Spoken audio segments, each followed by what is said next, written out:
အဲ့တော့ဦးဇင်းတို့ဒီကနေ့ညပိဿပေါင်းသူတော်ကောင်းတို့ကိုဗာတရားဟောပါလေဆိုလို့ရှိရင်ပါရမီ10ပါးတရားတော်လို့အဲ့ဒါလို့ဦးဇင်းတို့ခေါင်းစည်းတက်ပြီးတော့9ညဟောရမှာဆိုတော့တညကိုပါရမီ2ပါးဟုတ်လားပါရမီ10ပါးဆိုတော့တရားကရိုးလိုက်တာပါနဲ့ပတ်သက်ပြီးတော့တို့ကြားဘူးနေတာပဲလို့အဲ့ဒါလို့စိတ်ထဲတွေးမှလဲစိုးရတယ်ဟုတ်လားပါရမီဆိုတာမြင့်မြတ်သူတို့ရဲ့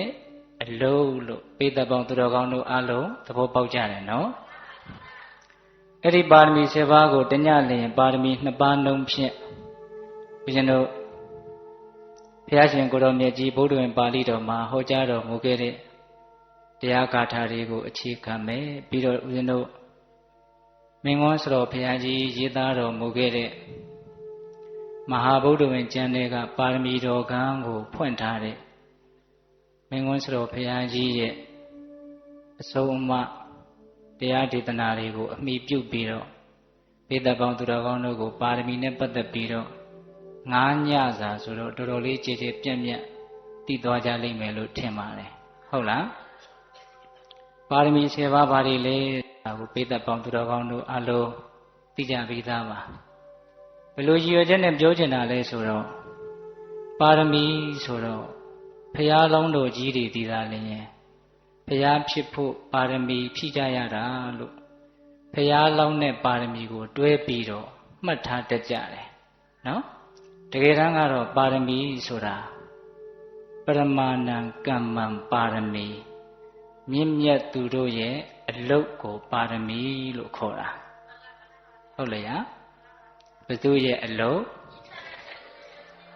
မြင့်မြတ်သူတို့ရဲ့အလုတ်အဲ့ဒီမြင့်မြတ်သူတို့ရဲ့အလုတ်ဖြစ်တဲ့မြင့်မြတ်တဲ့အလုတ်တွေကိုလုပ်မယ်ဆိုရင်နောက်ဆုံးမဉ္ဇဉ်ဘုံဉ္ဇဉ်ထိရနိုင်တယ်အဲ့ဒါတရားဓမ္မတို့ဦးဇင်းတို့လို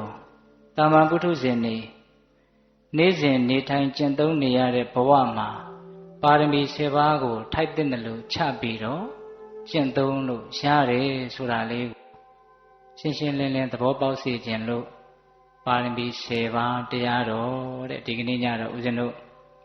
ဒါနပါရမီရဲ့သီလပါရမီရဲ့2ပါးကိုဒီကနေ့ညဦးဇင်းတို့ပြောသွားပါမယ်ဟုတ်လားအချိန်ကတော့ဦးဇင်းတို့အလုံးအပြီးစီတနာရီခွဲလောက်ယူပြီးတော့ပြောသွားပါမယ်ဟုတ်လား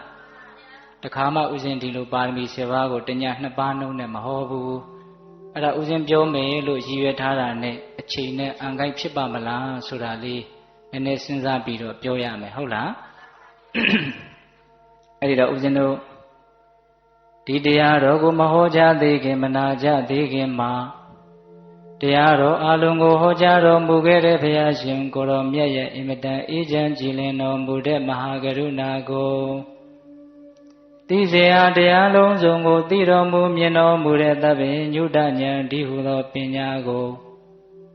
ဒုမဟာကရုဏာကိုပညာကို2ပါးစုံတို့ဖြင့်ပြည့်စုံတော်မူတဲ့ဘုရားရှင်ကိုယ်တော်မြတ်ကိုယုတိမြတ်တို့ရှိခိုးပူဇော်ကြအောင်စို့အလုံးလက်ဥကလေးတွေချီထားကြကရုဏာတိတလဟရယံပညာပိဇောတဝိဟတမောဟဓမ္မံသနရမရလောကကရုဝန္တိသူကတံဂတိဝိမု ddံ ကရုဏာတိတလဟရယမဟာကရုဏာတော်ဖြင့်အေးမြသောစိတ်နှလုံးလေးရှိတော်မူပါ၏ထသောပညာပိဇောတဝိဟတမောဟဓမ္မံအရဟတမေတိဟုသောအရာဝလင်းဖြင့်ဝိဇ္ဇာတိဟုသောမိုက်မှောင်ကိုဖယ်ခွာတော်မူပြီးထသောသနရမရလောကကရုလူနှင့်မြမတတ္တဝါနန္ဒတို့၏ကြောက်ထီတန်တုဧကရုပြုရာတဆူရီသောဆရာသခင်လည်းဖြစ်တော်မူပါ၏ထသော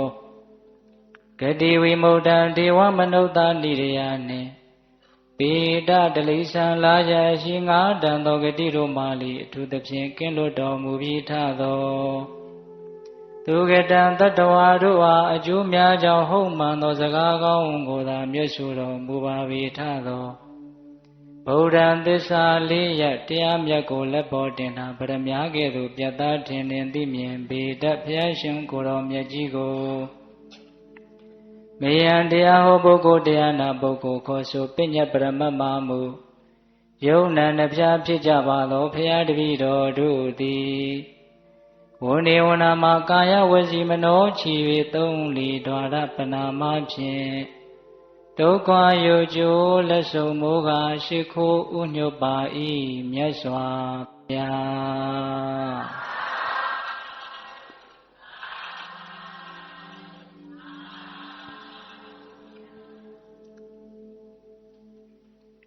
ဣတိပါရမီ7ပါးတရားတော်ဒါနပါရမီနဲ့သီလပါရမီဒီတရားကိုဦးဇင်းတို့ဘယ်ကနေစပြီးတော့ပြောခြင်းလဲဆိုတော့လွန်ခဲ့တဲ့၄သင်္ချေနဲ့ကဘာတသိန်းမြတ်စွာဘုရားသူမေတာရှင်ယတိဘဝဘုရားဖြစ်လိမ့်မယ်လို့ဗျာဒိတ်တော်ယူခဲ့တာဘယ်ဘုရားလက်ထက်လဲဒီပင်ကရာမြတ်စွာဘုရားအဲ့ဒါကိုဦးဇင်းတို့အကျယ်ကြီးပြောမနေတော့ဘူးအဲ့ဒီမှာဒီပင်ကရာမြတ်စွာဘုရားရဲ့ထံတော်ဘာမှာသင်ဟာလာမဲ့၄သင်္ချေနဲ့ကဘာတသိန်းထက်မှာဂေါရမအမိရတဲ့ဖတဆူဖြစ်လိမ့်မယ်လို့ဧကန္တမှန်မဲ့ဗျာဒိတ်စကားကိုဒီပင်ကရာမြတ်စွာဘုရားမိန့်ကြားတော်မူတော့သင်ဟာဘုရားဖြစ်အောင်ဘယ်လိုလုပ်ရမလဲလို့တခွန်းမှအဲ့ဒီပင်ကရာမြတ်စွာဘုရားကပြောမသွားဘူးနော်ပြောမသွားဘူးအဲ့ဒီမှာအလုံးသောနတ်တွေလူတွေကပူဇော်ထားကြတဲ့ပန်းပုံကြီးရှိတယ်မြတ်စွာဘုရားကဗျာဒိတ်ပေးပြီးတော့ပြန်ကြွသွားဘုရားလောင်းကအဲ့ဒီမှာအကုန်လုံးပြန်သွားပြီဆိုတော့ပန်းပုံကြီးပေါ်ကိုတက်ပြီးတော့ထိုင်နေဦးဇင်းတို့ဘုရားလောင်းသူ့မိတာရှင်ရဲ့သေးကဗျာဒိတ်ရပြီးပြီနော်အဲ့ဒီမှာနတ်ပြမာတွေအများကြီးရှိတယ်အဲ့ဒီပတ်ဝန်းကျင်မှာအဲ့ဒီနတ်တွေပြမာတွေကဘုရားလောင်းကိုအားပေးကြတာဘယ်လိုအားပေးတာလဲဆိုတော့အိုးရှင်ယတိသူ့မိတာကျုပ်တို့ကြုံခဲ့ဘူးတယ်။အိုးအရင်ဘုရားတွေလက်ထက်တုန်းကဗျာဒိတ်ရတော်မူတော့ဗျာဒိတ်ပေးတော်မူတော့အဲ့ဒါလိုဘုရားဖြစ်လိမ့်မယ်လို့ဗျာဒိတ်ပေးတဲ့နေ့မှာအင်မတန်ထူးခြားဆန်းကျယ်တဲ့နမိတ်ကြီး32ပါးအဲ့ဒီနမိတ်ကြီး32ပါးဟာဒီနေ့လည်းပဲတွေ့နေရတယ်တဲ့။ဒါကြောင့်သင်ဟာဘုရားစင်စစ်ဧကံဖြစ်လိမ့်မယ်။အဲ့ဒီနတ်တွေပြမာတွေကသူတို့မှာအတွေ့အကြုံရှိတာဘူးပြမာကြီးတွေကအသက်ရှည်တာဆိုတော့လေအဲ့ဒီတုန်းကလည်းပဲနမိတ်ကြီး32ပါးမြင်ရတယ်ဒီနေ့လည်းမြင်ရတယ်အဲ့ဒီနမိတ်32ပါးကိုဦးဇင်းတို့အကုန်ပြောလို့အချိန်မရဘူးလေအဲ့ဒီထဲမှာအင်မတန်ထူးဆန်းပါတယ်ရေပန်းကုန်းပန်းနေရေထဲမှာပေါက်တဲ့အပင်တွေကုန်းပေါ်မှာပေါက်တဲ့အပင်တွေပန်းတွေအကုန်ပွင့်တယ်လို့ဆိုတယ်မြေကြီးထဲကနေရေတွေပန်းထွက်တယ်လို့ဆိုတယ်နော်မတီးပဲနဲ့တူရိယာတွေဟာအလိုလိုမြည်တယ်လို့ဆိုတယ်နတ်ပြည်ကိုလှမ်းပြီးတော့မြင်ရတယ်လို့ဆိုတယ်ငရဲကိုလည်းလှမ်းပြီးတော့မြင်ရတယ်လို့ဆိုတယ်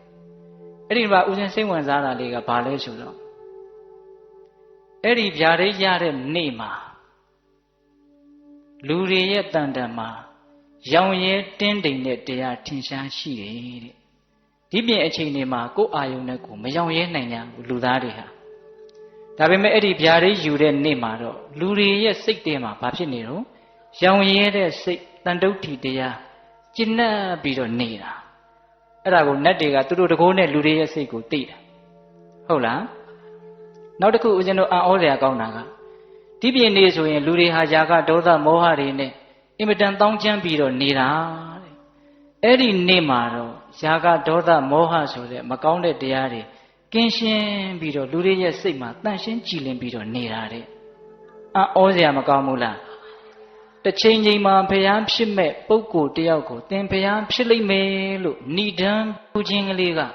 စိတ်ဝင်စားစရာကောင်းတယ်နော်အေးအဲ့ဒီတော့ဦးဇင်းတို့တရားတော်မတို့ဒီပြင်နေ့တွေမှာလောဘဒေါသတွေဘလောက်ပဲကြီးအဲ့ဒီဗျာဒိတ်ရတဲ့နေ့မှာတော့လောဘဒေါသတတ္တဝါတွေရဲ့တန်တန်မှာကင်းနေတဲ့ဟုတ်ရဲ့လားအဲ့ဒါကိုနတ်တွေကပြမာတွေကတက်တည်ထားပြီးတော့အာမလျှော့လိုက်ပါနဲ့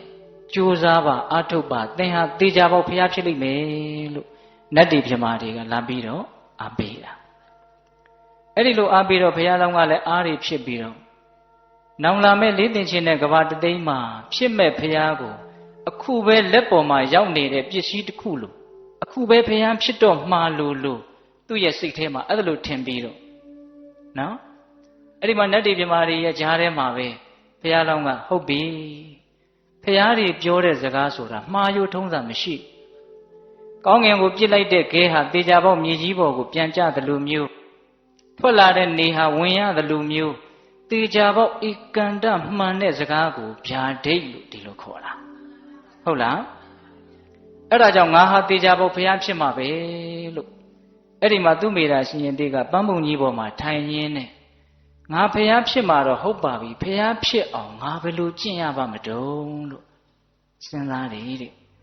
အဲ့ဒါကိုဦးဇင်းတို့စာထဲမှာတော့ပါရမီပဝိရှယဉာဏ်အင်မတန်ထက်သန်တဲ့ဉာဏ်အင်မတန်ဆူရှတဲ့ဉာဏ်ဘယ်သူကမှသင်ပေးတာမဟုတ်ဘူးနော်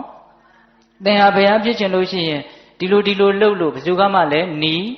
မပေးဘူးအဲ့ဒီမှာဘုရားလောင်းကြီးကဘုရားဖြစ်ခြင်းလေဆိုရင်ဟောဒီတဘာဝဓာတ်တွေထဲမှာပဲ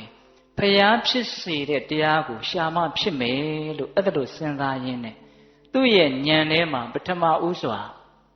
ဒါနပါရမီဆိုတာကိုတွေ့တယ်တဲ့ပိဋကရဲ့ပါရမီဆိုတဲ့စကားလုံးလေးကိုစောစောကအကျဉ်းပြရှင်းခဲ့တယ်နော်ပရမာဏံကမ္မံပါရမီပရမာဏံမြင့်မြတ်သူတို့ရဲ့ကမ္မအလုပ်ဆိုတာပါရမီမြင့်မြတ်သူတို့ရဲ့အလုပ်ပါရမီပါရမီဆိုတာမြင့်မြတ်သူတို့ရဲ့အလုပ်အဲ့ဒီမြင့်မြတ်သူတို့ရဲ့အလုပ်တနည်းအားဖြင့်ဘုရားလောင်းသူတော်ကောင်းကြီးတို့ရဲ့အလုပ်အဲ့ဒါပထမဦးစွာဒါနပါရမီတဲ့အဲ့ဒါကိုတွေ့တယ်အဲ့ဒါကိုမြတ်စွာဘုရားကဘယ်လိုဟောသလဲဆိုတော့ရှင်သာရိပုတ္တရာကိုပြန်ဟောတဲ့ဗုဒ္ဓဝင်ပါဠိတော်ရှိတယ်လေတက္ကကြီးများဝိစေနံတောတတတခိပထမံဒါနပါရမေပုဗ္ဗကေဟိမဟေတိဟိအနုစိန္ဒံမဟာပထံဒီဂါထာလေးနဲ့စပြီးတော့ပြောတယ်ဝိရှင်နံတို့ဘုရားဖြစ်ရန်တရားတွေကိုစူးစမ်းရှာဖွေနေတဲ့တရားထိုအခါမှာပုဗ္ဗကေဟိရှေးကာလ၌ပွင့်တော်မူကြကုန်သောမဟေတိဟိဘုရားရှင်ကိုယ်တော်မြတ်ကြီးတို့သည်အနုစိန္ဒံအဖာမအထက်ထက်လေ့ကျင့်အပ်ကုန်သောမဟာပထံလမ်းမာကြီးတပွဲဖြစ်၍နေသောပထမရှိဥစွာသောဒါနပါရမီဒါနပါရမီကိုအတ္တခိန်တွေ့မြင်တော်မူပြီဘုရားဖြစ်ဖို့နိလန်းကိုရှာလိုက်တော့ပထမဥစွာဒါနပါရမီကိုတွေ့တယ်အဲ့ဒါကိုဘယ်လိုလေးပြောထားလဲဆိုတော့ပုဗ္ဗကေဟိရှေး၌ဖြစ်ကုန်သောမဟေတိဟိဘုရားဆရှိသောအရိယာသူတော်ကောင်းကြီးတို့သည်မဟေတိဟိဘုရားရှင်ကိုယ်တော်မြတ်ကြီးတို့သည်အနုစိန္ဒံအဖာမအထက်ထက်လေ့ကျင့်အပ်ကုန်သောမဟာပထံလမ်းမကြီးတပွဲဖြစ်၍နေသောဒါနပါရမီဆိုတာရှေးတုန်းကပွင့်တော်မူကြတဲ့ဘုရားရှင်ကိုယ်တော်မြတ်ကြီးတို့အကျဉ်းကြီးအထက်ထက်လေ့ကျင့်ခဲ့မှီဝဲခဲ့ပြုလုပ်ခဲ့ဘာနဲ့တူနေတယ်လဲဆိုတော့လူတွေဖုံးနေသွားနေတဲ့လမ်းမကြီးတစ်ခုလိုကိုဖြစ်နေပါတယ်ဟုတ်လားအဲ့ဒီဒါနပါရမီကိုသူပထမဥစွာတွေ့တယ်တွေ့တဲ့အခါကျတော့သူ့ကိုယ်သူတိုက်တွန်းတယ်ဣမံတွံပထမတကတဝါဒါလံကတဝါသမာဓိယဣမံတွံပထမကတဝါဒါလံကတဝါသမာဓိယဒါနပါရမီတံကိစ္စယတိဘောဓိပတုမိစ္ဆတိသူမေရာပန္တိတအိုပညာရှိအမောင်သူမေရာတွန်သင်သည်ဘောဓိအရတမဉ္ဇတပိညုတဉာဏ်လို့ဆိုတဲ့ဘုရားဖြစ်ကိုပတ်တုံရောက်ခြင်းငါရခြင်းငါယတိအိစ္ဆတိအကယ်၍အလိုရှိတယ်ဆိုရင်ပထမရှိဟုစွာသောဣမံဤဒါနပါရမီကိုဒံလံကတ္တဝါမြဲမြံစွာပြု၍တမာတိယဆောက်တည်ပါလော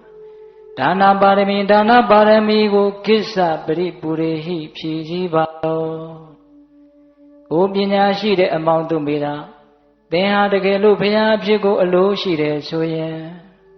ရှေးတုန်းကဘုရားရှင်ကိုယ်တော်မြတ်ကြီးတွေလမ်းမကြီးတပွဲဖြစ်လို့ဖုံနေအောင်လျှောက်ထားတဲ့ဒါနပါရမီလို့ဆိုရတဲ့ပထမပါရမီကိုဒံလံကတ္တဝါမြဲမြံစွာပြု၍မြဲမြဲမြံမြံစွန့်စွန့်စားစား ဒါနပါရမီကိုသင်ကြိုးစားပါလို့သူ့ကိုယ်သူအားပေးတယ်ဆုံးမအဲ့ဒီမှာဆက်ပြီးတော့မြတ်စွာဘုရားဘယ်လိုဟောသလဲတနည်းအားဖြင့်သူမိတာရှင်ရဲ့သိဘယ်လိုစဉ်းစားသလဲနော်ဘယ်လိုစဉ်းစားလဲဆိုတော့ဥပမာလေးနဲ့စဉ်းစားတယ်ဒါနပါရမီကိုဒါလေးကိုပေးသက်ပေါင်းသူတော်ကောင်းတို့တည်တည်ချာချာနားဆိုင်ပြီးတော့နာယူရမယ်နော်ယထာဘိကုံမောတံပုံသောယတ္တကတ္တစီအထောကတောဝမတေဥဒကနိတေဝအနတ္တထာပတိကတိယထာဘိဥပမာအားဖြင့်ယတ္တကတ္တစီအမမထာတဘာဘာသောအရေးဖြင့်တံပုံသောပြည့်၍နေသောအတောကတောအောက်သို့မျက်နှဝါလှည့်၍ထားအပ်သောကုံဘောအိုသည်ဝမတေရေတို့ကိုဥဒကံရေကိုဝမတေဝအံထုတ်တည်သာသည်တထထိုရေကိုအံထုတ်ရ၌နပရိဒခတိယထာမဆောင်လျှောက်တကဲ့သို့ဘာပြောတာလဲဆိုတော့တစုံတစ်ခုသောအရေနဲ့ပြည့်နေတဲ့အိုးတစ်လုံးအဲ့ဒီအိုးကိုအဝကိုအောက်ကိုထားပြီးတော့မှောက်ချလိုက်မယ်ဆိုလို့ရှိရင်အဲ့ဒီထဲမှာရှိတဲ့ရေတွေဟာအကုန်လုံးအောက်ကိုကျသွားမယ်အဲ့ဒီအိုးကအဝကိုအောက်ကထားပြီးတော့မှောက်လိုက်တယ်ဆိုရင်ဒီရေတွေကိုမကြအောင်သူမစောင့်တော့ဘူးသဘောပေါက်တယ်နော်ဒီရေတွေအောက်ကိုကျမသွားအောင်သူမစောင့်ရှောက်တော့ဘူးနော်တထာထိုကဲ့သို့ရေတွေကြရနိုင်နာပရိရခေတိယထာမစောင့်ရှောက်တဲ့ကဲ့သို့တထာထိုအတူသာလျင်တွန်ပိသင်သည်လီဟိနာမုဂ္ဂထမေစီမေအယုတ်အလတ်အမျက်ဖြစ်ကုန်သောရာစကေတောင်းရန်သူတို့ကိုဒိဋ္ဌဝါမြင်ရသည်ရှိသောသင်ဟာလည်းပဲတဲ့အဲ့ဒီမှောက်ထားတဲ့အိုးတလုံးဟာရေတွေကိုဖိတ်မသွားဖို့မစောင့်ရှောက်တော့သလိုမျိုးအယုတ်အလတ်အမျက်အလှခံပုဂ္ဂိုလ်တွေတွေ့လာလို့ရှိရင်နေသေးတံအကျွင်းမရှိဒါနံဒါနပါရမီကိုတရားဟိပေးလူပါလောအောက်ကိုမှောက်ထားလိုက်တဲ့အိုးတလုံးဟာရေတွေကိုမဖိတ်အောင်မစောင့်ရှောက်တော့သလိုမျိုးရေတွေအကုန်လုံးအန်ထုတ်သွားသလိုမျိုးဘာတွေ့တာမှုမှမရှိဘဲနဲ့လွတ်လွတ်စွန့်ကျဲနိုင်တဲ့အစွမ်းတတ္တိနဲ့ဒါနပါရမီကိုသင်ပြုပါတဲ့ဒီတဲ့ဥပမာလေးနဲ့သူ့ကိုယ်သူဆုံးမတာနော်သင်ဖျားဖြစ်ခြင်းတယ်ဆိုလို့ရှိရင်ဒါနပါရမီကိုမြင်မြန်ပြုရမယ်အဲ့ဒီလိုပြုတဲ့နေရာမှာလည်းပဲရေအိုးတစ်လုံးကိုအဝါကိုမှောက်ထားလိုက်ပြီဆိုလို့ရှိရင်အဲ့ဒီရေတွေအကုန်လုံးထွက်သွားတယ်အဲ့ဒီအိုးကအဲ့ဒီရေကိုမဆောင်ရှောက်တော့ဘူးအဲ့ဒါလိုမျိုးအယုတ်အလတ်အမျက်မရွေတဲ့အလှခံပုဂ္ဂိုလ်ရဲ့ဂုံကြီးတွေကိုဘာမှမစဉ်းစားဘူးနော်ဘယ်လိုပုဂ္ဂိုလ်နဲ့ပဲတွေ့သူဘာလို့မှလဲလှူပစ်လိုက်မှပဲရကျင်နေတဲ့လူကိုပေးလိုက်မှပဲအေးဦးဇင်းတို့အကြောင်းအရာတစ်ခုကိုအကျယ်ကြီးပြောမသွားဘူးဗျာဒါနနဲ့ပတ်သက်ပြီးတော့ပြောစရာတွေအများကြီးရှိတယ်သီလနဲ့ပတ်သက်ပြီးတော့လည်းဦးဇင်းတို့ဒီတဏှာရီခွဲအချိန်မှာပြောစရာတွေအများကြီးဦးဇင်းဒီမှာနှုတ်ကလေးတွေထုတ်ထားတယ်အဲ့ဒါကိုစုံစည်းအောင်ပြောခြင်းတဲ့အတွက်ကြောင့်ပေးတတ်တို့လည်းပဲဉာဏ်ရှိပါတယ်ဒီဥပမာလေးအင်မတန်ကောင်းတယ်ဆိုတာကိုကိုယ်ဉာဏ်လေးနဲ့ကိုစဉ်းစားကြည့်ဟုတ်လားမှောက်ထားလိုက်ပြီဆိုရင်ရေအိုးဟာရေရဲ့အပေါ်မှာအမဂယုမဆိုင်တော့ဟုတ်လားအဲ့ဒါလိုပဲမြင့်မြတ်တဲ့အလုပ်ကိုလုပ်မယ်ဆိုရင်ဒီဒါနကောင်းမှုနဲ့ပတ်သက်လာလို့ရှိရင်ကိုယ့်ရဲ့ပစ္စည်းရဲ့ပုံမှာတွေ့တာတဲ့စိတ်ကိုလွတ်လွတ်စွန့်ကြဲနိုင်ရမယ်ဟုတ်ရဲ့လားအေးအဲ့ဒီတော့ပေတပေါင်းသူတော်ကောင်းတို့ကိုဦးဇင်းတို့ကဒါနနဲ့ပတ်သက်ပြီးတော့ဘာတွေဆက်ပြီးတော့ပြောခြင်းလဲဆိုတော့ဒါနဟာအင်မတန်အကျိုးများပါတယ်လို့ဦးဇင်းတို့ကအထူးပြောเสียမလို့ဘာပြုလို့လဲဆိုတော့ဒီလောက်ကြီးထင်ရှားနေတာကိုဦးဇင်းတို့ပြောเสียသိမလို့ပြောเสียမလို့ဘူးဆိုပေမဲ့လို့နှလုံးသွင်းမိအောင်နည်းနည်းလေးတော့ပြောအောင်မယ်ဟုတ်လားမြတ်စွာဘုရားအင်္ဂုတ္တပါဠိတော်စက္ကနိပတ်မှာဟောထားတာရှိအလှပေးတဲ့ပုဂ္ဂိုလ်ဘက်ကမလှခင်မှာလှစဲမှာလှပြီးမှာစေတနာသုံးတန်ထက်တန်မဲ့ဆိုရင်အလှခံတဲ့ပုဂ္ဂိုလ်ရဲ့ဘက်ကယာကဒေါသမောဟကင်းတဲ့ယဟန္တာတော်လည်းဖြစ်မယ်သို့မဟုတ်ယာကဒေါသမောဟကင်းအောင်ကျင့်နေတဲ့သူတော်ကောင်းတော်လည်းဖြစ်မယ်ဆိုတဲ့အင်္ဂါ၃ချက်ပြည့်စုံမယ်ဆိုရင်အလှပေးဘက်က၃ချက်အလှခံဘက်က၃ချက်အဲ့ဒါလိုပြည့်စုံမယ်ဆိုလို့ရှိရင်အဲ့ဒီဒါနကောင်းမှုရဲ့အကျိုးပေးဘလောက်ကြီးကျယ်တယ်လို့ရည်တွက်လို့မရဘူးတဲ့သမုဒ္ဒရာထဲမှာရှိတဲ့ရေတွေကိုခြင်ခွက်တွေနဲ့တောင်းတွေနဲ့တန်ဖုံးတွေနဲ့ ဘလောက်ရှိပါတယ်လို့ရေတွက်လို့မရတယ်လို့မျိုးပဲလို့အဲ့ဒါလိုဥပမာပေးတယ်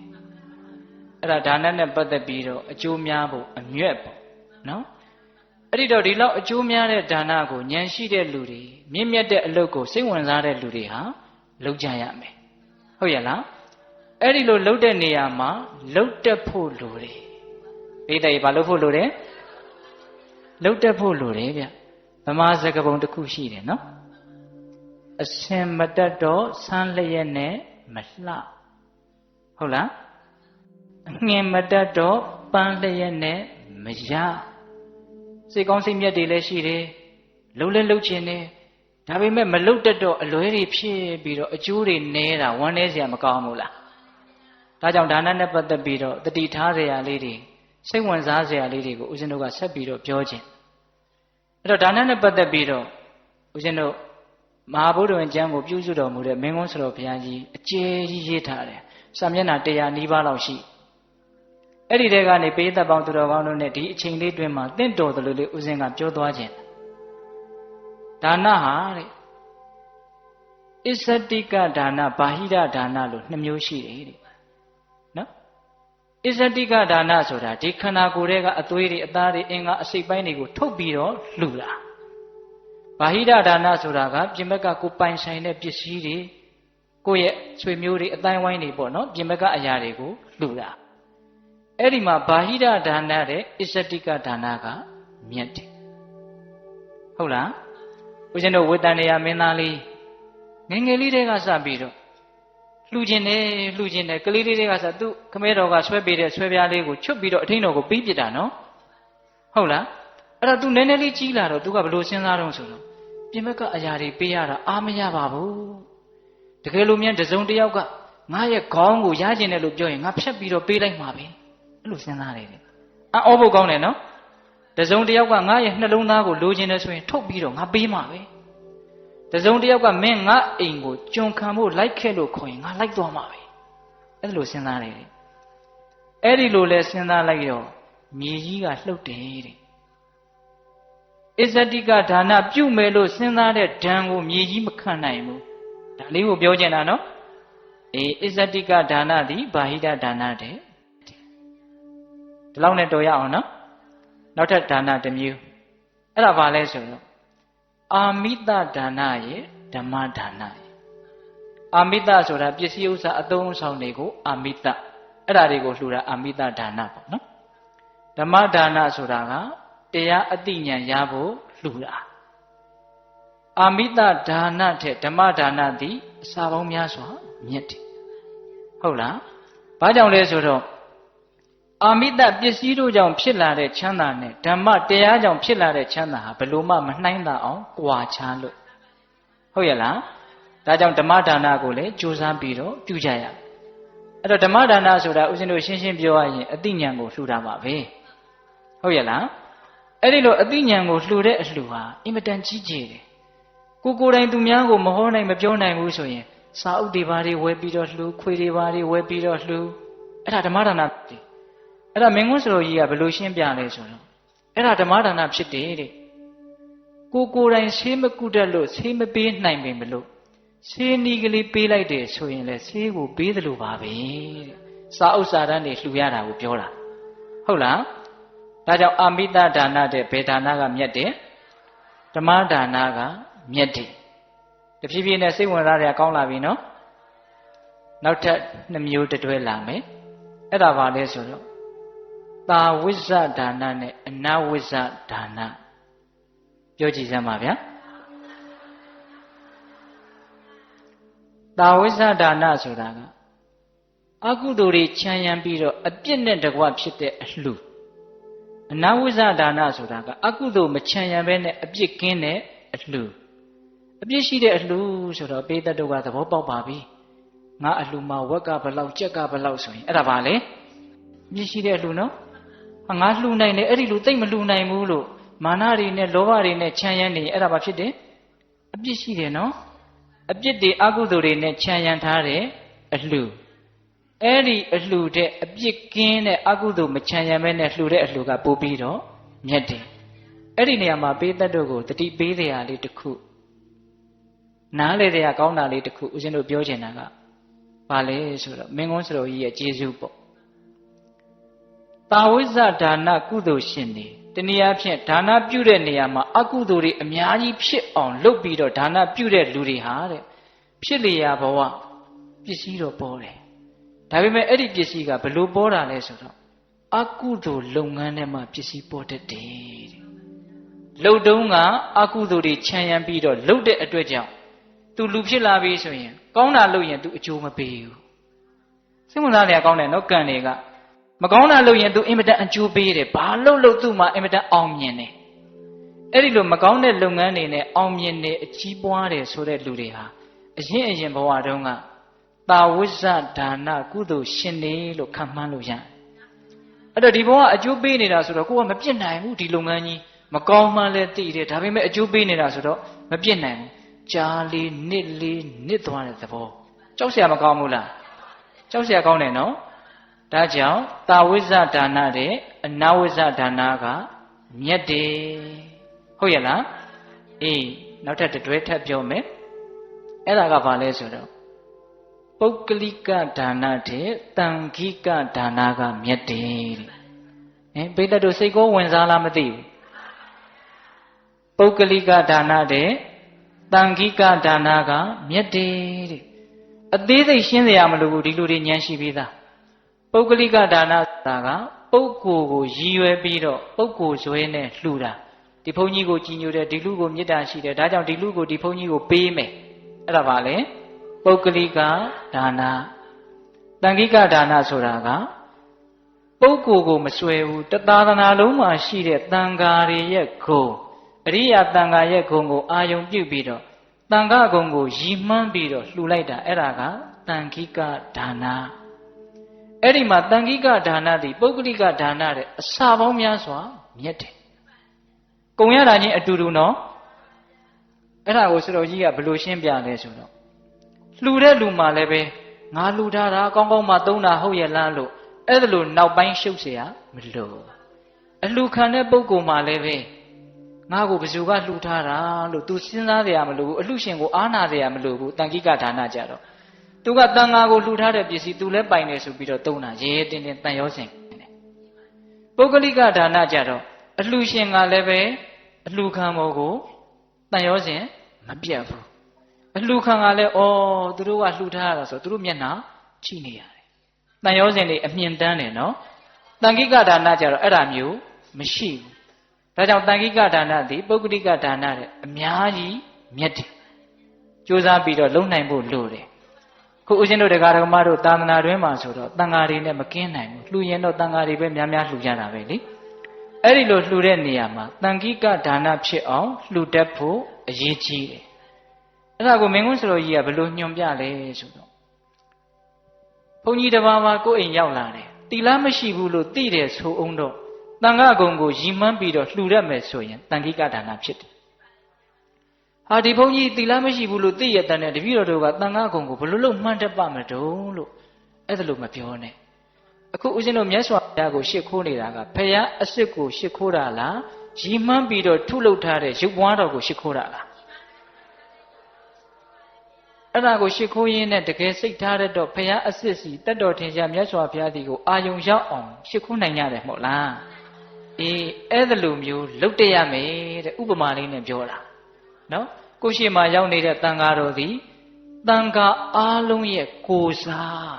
တနည်းအားဖြင့်ဖရာရဲ့ကိုယ်စားရုပ်ပွားတော်လို့သဘောထားပြီးတော့နော်ဖရာလက်ထက်ကဆင်းသက်လာတဲ့အရိယာတကယ်တန်ဃာအစစ်တန်ဃာမှန်ကြီးတွေရဲ့ဂုဏ်ကိုရည်ရွယ်ပြီးတော့မြတ်စွာဘုရားရဲ့သာသနာတော်ကိုဆက်လက်ပြီးတော့လက်ဆင့်ကမ်းနေကြတဲ့ပုဂ္ဂိုလ်တွေလို့တန်ဃာရဲ့ဂုဏ်ကိုအာယုံပြုပြီးတော့လှူလိုက်မယ်ဆိုရင်တန်ခိကဒါနဖြစ်တယ်စိတ်ထဲကရုပ်တလားမြတ်တလားလို့စဉ်းစားနေတာကိုကစပြီးတော့ကိုယ့်ရဲ့အကျိုးကိုငဲ့နေတာကိုတစ်ချိန်ချိန်မှာအကျိုးနည်းနည်းလေးရမှာစိုးနေတာအဲ့ဒါကိုဥစဉ်ပြီးတော့ရှင်းပြမယ်အဲ့ဒီလိုမျိုးပုဂ္ဂိုလ်ကိုဆွဲပြီးတော့ပုဂ္ဂိုလ်ရဲ့ဂုဏ်အနိမ့်မြင့်ကိုစိတ်ထဲကစဉ်းစားနေသေးတယ်ဆိုရင်ကိုအဲ့ဒီဒါနသည်သိအဆင်မရှိဟုတ်လားဒါပေမဲ့ဥစဉ်တို့အခုတန်ခိကဒါနအကြောင်းလေးနဲ့ပတ်သက်ပြီးတော့စိတ်ဝင်စားစရာလေးဆက်ပြီးတော့ပြောမယ်အဲ့ဒီအယုတ်အလတ်အမြတ်ကိုတရားရဲ့ဏိဂုံးပိုင်းကြမှာဥစဉ်ပြောပြမယ်ဟုတ်လားအခုပြောမှာကဘာလဲဆိုတော့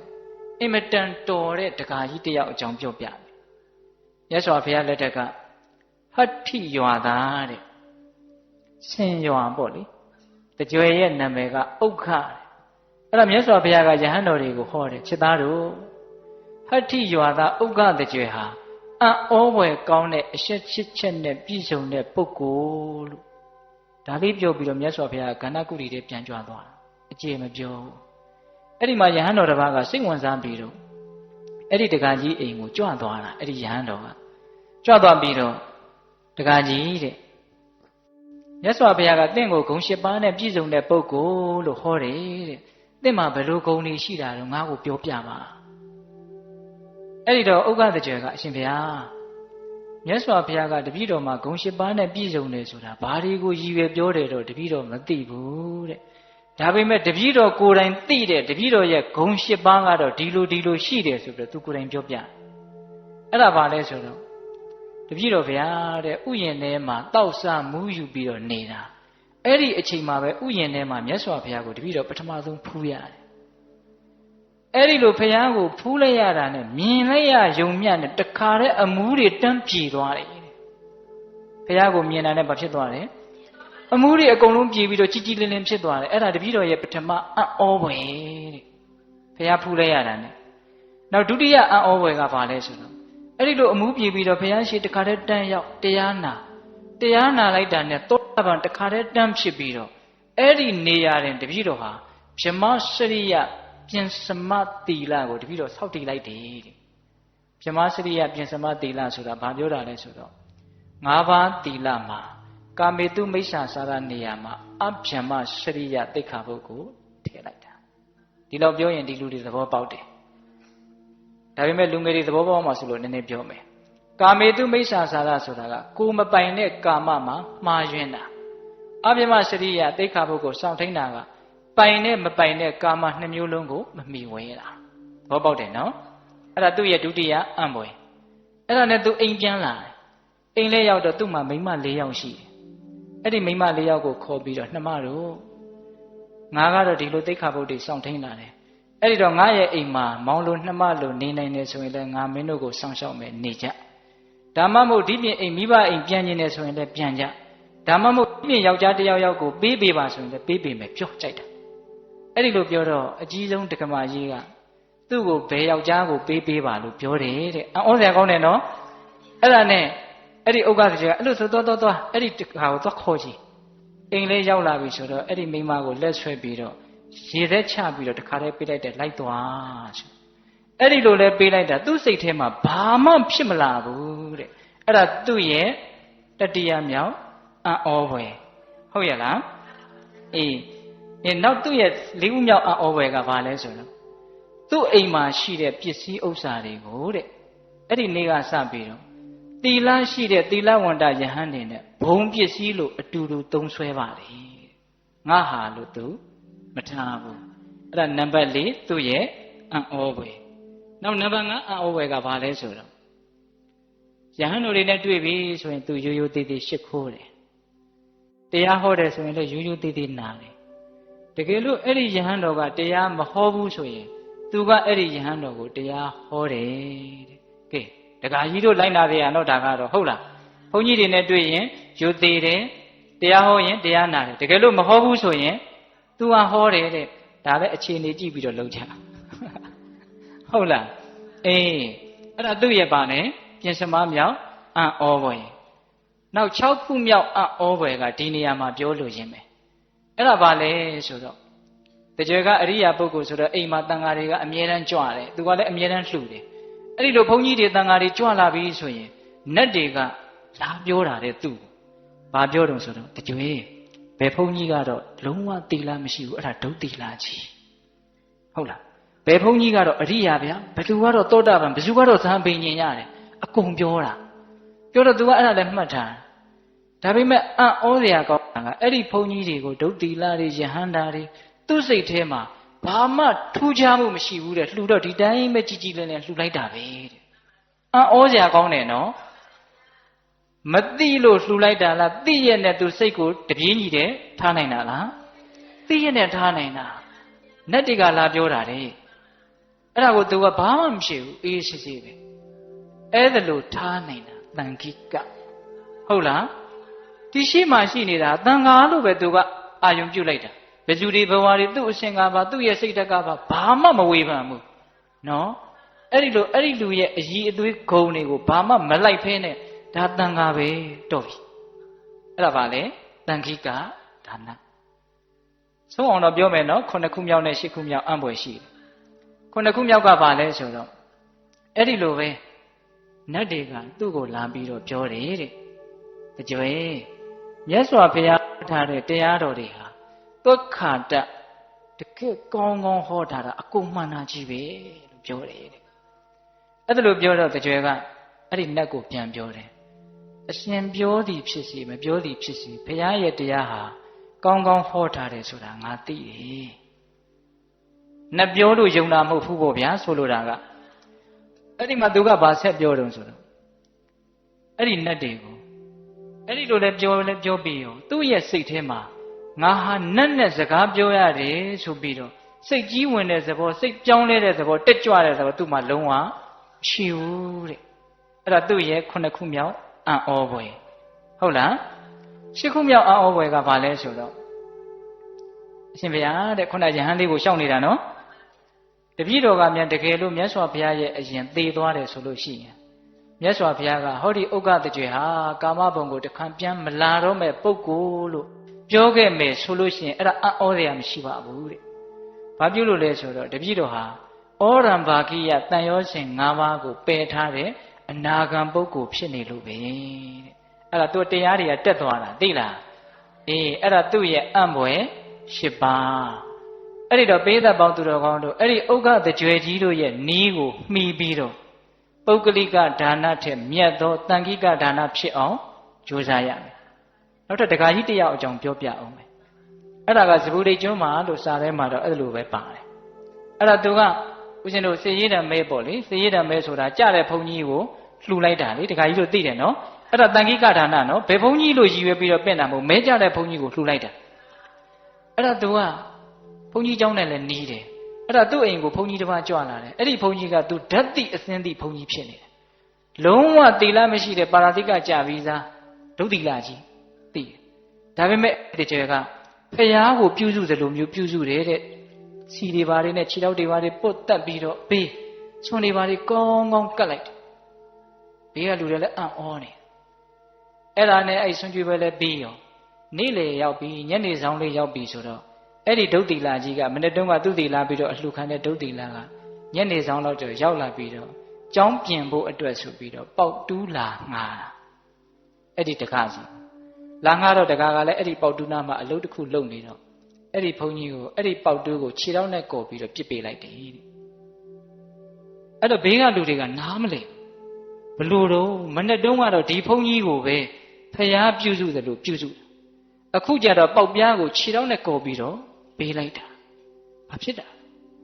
အဲ့တော့အဲ့ဒီပုဂ္ဂိုလ်ကအဲ့ဒီတကားကရှင်းပြန်တယ်ငါကမနေ့တုန်းကအဲ့ဒီဘုန်းကြီးကိုပြုစုတာမဟုတ်ဘူးငါကတန်ခါကိုပြုစုတာလို့ပြောတယ်တဲ့အခုငါဆက်ဆံတာကတော့တန်ခါကိုဆက်ဆံတာမဟုတ်ဘူးဒုတိလကိုဆက်ဆံတာလို့ပြောတယ်တဲ့အဲ့ဒါကိုလည်းပဲစတော်ကြီးကရေးထားတယ်ဦးဇင်းကစုံအောင်လို့မြန်လေးပြောနေတာနော်အဲ့တော့တရားဓမ္မပေါင်းသူတော်ကောင်းတို့သာသနာနဲ့တွေ့ကြုံတဲ့အခါမှာအသိဉာဏ်တွေရနိုင်ခွင့်ရှိတဲ့အချိန်မှာအသိဉာဏ်ကိုတတ်နိုင်သမျှရအောင်စီးပူးပြီးတော့ပုဂ္ဂလိကဒါနထက်မြတ်သောတန်ခိကဒါနကိုစီးပူးနိုင်ရမယ်။အေးနောက်ဆုံးတွဲအဲ့ဒါကဘာလဲဆိုတော့ဒါသဒါနနဲ့ဘုစိတ္တဒါနဒါသဒါနဆိုတာကကျွန်အလှဘာအလှဘုစိတ္တဒါနဆိုတာကတော်လှန်တဲ့သခင်အလှဟုတ်လား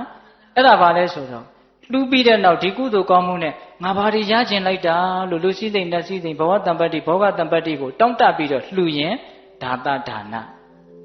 တတန်လျာလုံးကစပြီးတော့မိမိကိုသခင်စိုးတယောက်အနေနဲ့အုပ်စုလာတဲ့တဏှာကိုတော်လှန်ပြီးတော့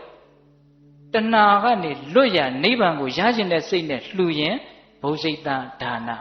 ဒါနထဲမှာအဲ့ဒါအရေးအကြီးဆုံးအတွဲပဲနော်တခါကြီးဒီမိုင်မြဒါကြောင့်မို့လို့ဒါသဒါနကျွန်းအလှူတွေမဖြစ်စေရဘူး ဘုဇိတဒါနသခင်အလှဖြစ်အောင်ကြိုးစားရမယ်အဲ့ဒါကိုဦးဇင်းတို့လေဒီဆိုတော်ဘုရားကြီးကိုသူတို့ခေတ်ကဂုံတေရှိတဲ့စီရီကြီးဥတော်ဆိုတဲ့တက္ကကြီးကမေးဘူးတယ်အရှင်ဘုရားတဲ့နိဗ္ဗာန်နဲ့တမ္ပတ္တိကိုတွဲပြီးတော့ရကျင်တဲ့စိတ်နဲ့ပြုရင်ပါရမီမြောက်ပါမလားတဲ့ဆိုလိုတာကနိဗ္ဗာန်ကိုလည်းရကျင်တယ်နိဗ္ဗာန်မရခင်စัจ जा မှာဘဝပါမလဲကောင်းကောင်းမွန်မွန်ခံစားခြင်းပါတယ်စံစားခြင်းပါတယ်ခုတက္ကသမားတို့ဦးဇင်းတို့တောင်းနေတဲ့ဆုမျိုးတွေနော်အဲ့ဒါလိုနိဗ္ဗာန်နဲ့ပြည့်စုံမှုကိုနှစ်ခုတွဲပြီးတော့တောင်းတပြီးတော့လုပ်တဲ့ဒါနသည်ပါရမီမြောက်ပါသလားလို့မေးတာမေးတော့ဆရာကြီးကမျှမျှတတဖြေတယ်ပါရမီတော့မြောက်ပါတယ်သို့တော်တဲ့ဟောသို့တော်လေးပါတယ်နော်ပါရမီကတော့ပါလေမြောက်တယ်တဲ့သို့တော်တဲ့အင်မတန်နှင်းနှီးကွေးကွေးနိဗ္ဗာန်ရလိမ့်မယ်အဲ့ဒါကိုဆရာကြီးကဘာကိုအထောက်ထားပြလဲဆိုတော့ဇောတိကတထေကြီးကိုထောက်ပြတယ်ပိဋကတို့ကြားဘူးတယ်နော်ဇောတိကတထေကဦးဇင်းတို့ဝိပဿနာမြတ်စွာဘုရားမပွင့်ခင်ကတ္တပသာသနာ့ဘကာလမှာညီကို2ယောက်ရှင်ပြည့်စေကဗုဒ္ဓတပါးကိုကြံရည်တွေလှူရတာလေ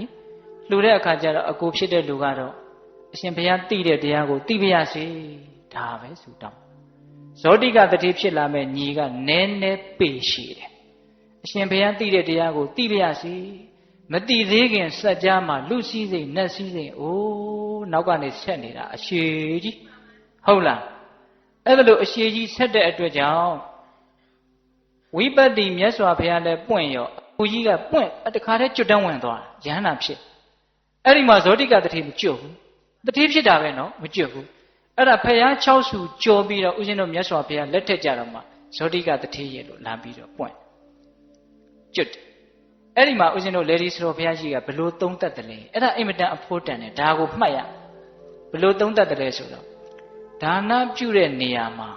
တဏှာအစေးတက်အညှိတက်အချွဲတက်တွေကတ်နေမယ်ဆိုလို့ရှိရင်တဲ့အဲ့ဒီဒါနအကျိုးကြောင့်ပစ္စည်းတွေရလာတဲ့အခါမှာအဲ့ဒီပစ္စည်းတွေကိုလည်းတဏှာအစေးတက်အကြည့်တက်အချွဲတက်တွေနဲ့ကတ်နေအောင်မှာပဲဟုတ်လားလုံတုံးကတဏှာအစေးနဲ့ကတ်ခဲ့တဲ့အတွက်ကြောင့်ရတော့လေအဲ့ဒီပစ္စည်းတွေကိုအင်မတန်တွေ့တာတယ်တရားတွေနဲ့တွေ့သာသနာတော်နဲ့တွေ့သူတော်ကောင်းတရားနဲ့တွေ့လေဒီပစ္စည်းတွေဒီအတိုင်းဝိုင်းတွေကိုမခွာနိုင်ဘူးတရားဘက်ကိုမြန်မြန်မလိုက်နိုင်ဘူးတဲ့ကိုစဉ်းစားနော်ကိုပစ္စည်းတွေဘယ်လောက်တွေ့တာလဲဆိုတာကိုတိုင်းကြည့်အဲ့ဒါတွေကိုတွေ့တာတယ်ဆိုရင်ရဖို့ကံလဲပါတယ်တွေ့တာခဲ့တဲ့စိတ်လဲငါထားခဲ့တယ်ဒါကြောင့်ဒါတွေကိုငါစွန့်ဖို့ခက်နေတာကိုမကောင်းဘူးလားအဲ့ဒီလိုဒါနပြုတဲ့အချိန်မှာတဏှာအစိမကတ်စေပဲနဲ့ဘာမှမရခြင်းဘူးဒါသူတော်ကောင်းကြီးတွေလှုပ်တဲ့အလုပ်လို့မို့ကောင်းလို့မှုကိုလှုပ်တာဆိုလို့ရှိတဏှာအစိတဲ့မကတ်တော့တဏှာအစိမကတ်တော့ရတော့လဲပြီးပြင်းရမယ်ပစ္စည်းတွေပေါ်မှာပဲနော်အဲ့ဒီပစ္စည်းသာပေါ်တာအဲ့ဒီပစ္စည်းကိုသိမတွေ့တာတရားနဲ့တွေ့ရင်အဲ့ဒီပစ္စည်းကိုလွယ်လေးသူစွန့်ထားခဲ့နိုင်တယ်အဲ့ဒီနှစ်ချက်အကြီးအကျယ်ကွာသွားတာနော်တခါကြီးမိုက်မြတဏှာအစေးနဲ့ကုသိုလ်လုပ်ခဲ့တဲ့ပုဂ္ဂိုလ်တွေပစ္စည်းတွေရပြီဆိုတော့အင်မတန်ဆွဲလန်းမှုကြီးတယ်တဏှာအစေးမကပ်ဖဲနဲ့ကုသိုလ်ပြုခဲ့တဲ့ပုဂ္ဂိုလ်ပစ္စည်းပေါ်တာချင်းတူတယ်သို့တော့အဲ့ဒီပစ္စည်းကိုဆွဲလန်းမှုမရှိဆွဲလန်းမှုနည်းတော့တတ်တာပေါ့ဟုတ်လားတရားနဲ့တွေ့ရင်တရားဘက်ကိုတခါတည်းသူလိုက်သွားနိုင်တယ်ဒီပစ္စည်းတန်ရောစင်နဲ့အမြင်တမ်းပြီးတော့မနေဘူးပေါ့ဟုတ်လားဒါကြောင့်ဒါနကောင်းမှုပြုတဲ့နေရာမှာတဏှာရဲ့ကျွန်အဖြစ်နဲ့ပြုရတဲ့ကုသိုလ်တဲ့တဏှာကိုတော်လှန်တဲ့ဘုဇိတသခင်ဒါနသည်မြတ်တယ်အဲ့ဒါအရေးကြီးဆုံးနော်တခါကြီးမိုက်မြဒါကြောင့်ဒါနပြုတိုင်းဒါနရဲ့အကျိုးပေးတွေဘာတွေဆိုတာတွေပုဂ္ဂိုလ်ရဲ့ဂုဏ်တွေဘာတွေဆိုတာတွေကိုမစင်စားဘဲနဲ့သူတော်ကောင်းကြီးတွေပြုတယ်ကောင်းတဲ့အမှုမို့ပြုတယ်နိဗ္ဗာန်ရကျင်တဲ့စိတ်နဲ့ပြုတယ်ဆိုလို့ရှိရင်အင်မတန်မြင့်မြတ်တဲ့ဒါနကောင်းမှုဖြစ်ပါပြီဟုတ်ရဲ့လားအေးဒါကြောင့်ဦးဇင်းတို့ဒါနနဲ့ပတ်သက်ပြီးတော့မှတ်သားဖို့ရာလေးတွေပြောတယ်နော်သီလနဲ့ပတ်သက်ပြီးတော့ပြောเสียရကြံနေတဲ့အတွက်ကြောင့်ဒါနကိုဒီလောက်နဲ့ရက်ရအောင်ဟုတ်လားခုနတုန်းကသူမိတာရှင်ရသေးကတော့ဒါနနဲ့ပတ်သက်ပြီးတော့ဘယ်လိုစဉ်းစားသွားလဲရေနဲ့ပြည့်နေတဲ့အိုးကိုအဝကိုမှောက်ချလိုက်တယ်လို့မျိုးဒါနကောင်းမှုကိုအကျွင်းအကြံမရှိပြုရမယ်လို့သူကတော့သူ့ကိုယ်သူအဲ့ဒါလို့ဆုံးမဟုတ်လားအဲ့ဒီလိုနီးနဲ့ဒါနကိုပြုမယ်ဆိုရင်သင်ဟာ အရဟတမေဉာဏ်တပ္ပညုတဉာဏ်ကိုရလိမ့်မယ်လို့သူကိုယ်သူပထမဆုံးမဟုတ်လားဒါကြောင့်ဘေးသက်ပေါင်းသူတော်ကောင်းတို့လည်းပဲဒါနပါရမီတည်းဟူသောမြင့်မြတ်တဲ့အလုပ်ကိုမြင့်မြတ်တဲ့ဘဝရတဲ့အခိုက်မှာစွမ်းနိုင်သမျှကြိုးစားကြဖို့ဦးဇင်းတို့တိုက်တွန်းပါတယ်ဟုတ်လားလှုပ်တဲ့နေရာမှာလည်းပဲလှုပ်တက်ဖို့အရေးမကြီးဘူးလားအရေးကြီးတယ်ပြောချင်တာတွေအများကြီးရှိတယ်သို့တော့နှစ်ပါးပြောမှဆိုတော့နှစ်ပါးစာခြံထားရတယ်ဟုတ်လားဦးဇင်းတို့ဆက်ပြီးတော့သီလပါရမီနဲ့ပြောရအောင်နော်အဲ့ဒါကိုဦးဇင်းတို့သူမေတာရှင်ရဲ့တေကပန်းပုံကြီးပေါ်ကနေပြီးတော့စဉ်းစားဆင်ခြင်တာဒါနပါရမီကိုဒါစဉ်းစားလို့ပြီးသွားပြီလို့ဆိုကြပါစို့ဟုတ်လားအဲ့ဒါနဲ့သူဆက်ပြီးစဉ်းစားတယ်ဝိစီနံဒေါတတတခိဒုတိယံသီလပါရမေပုဗ္ဗကေဟိမဟေတိဟိအာသေဝိတနိတေဝိတံ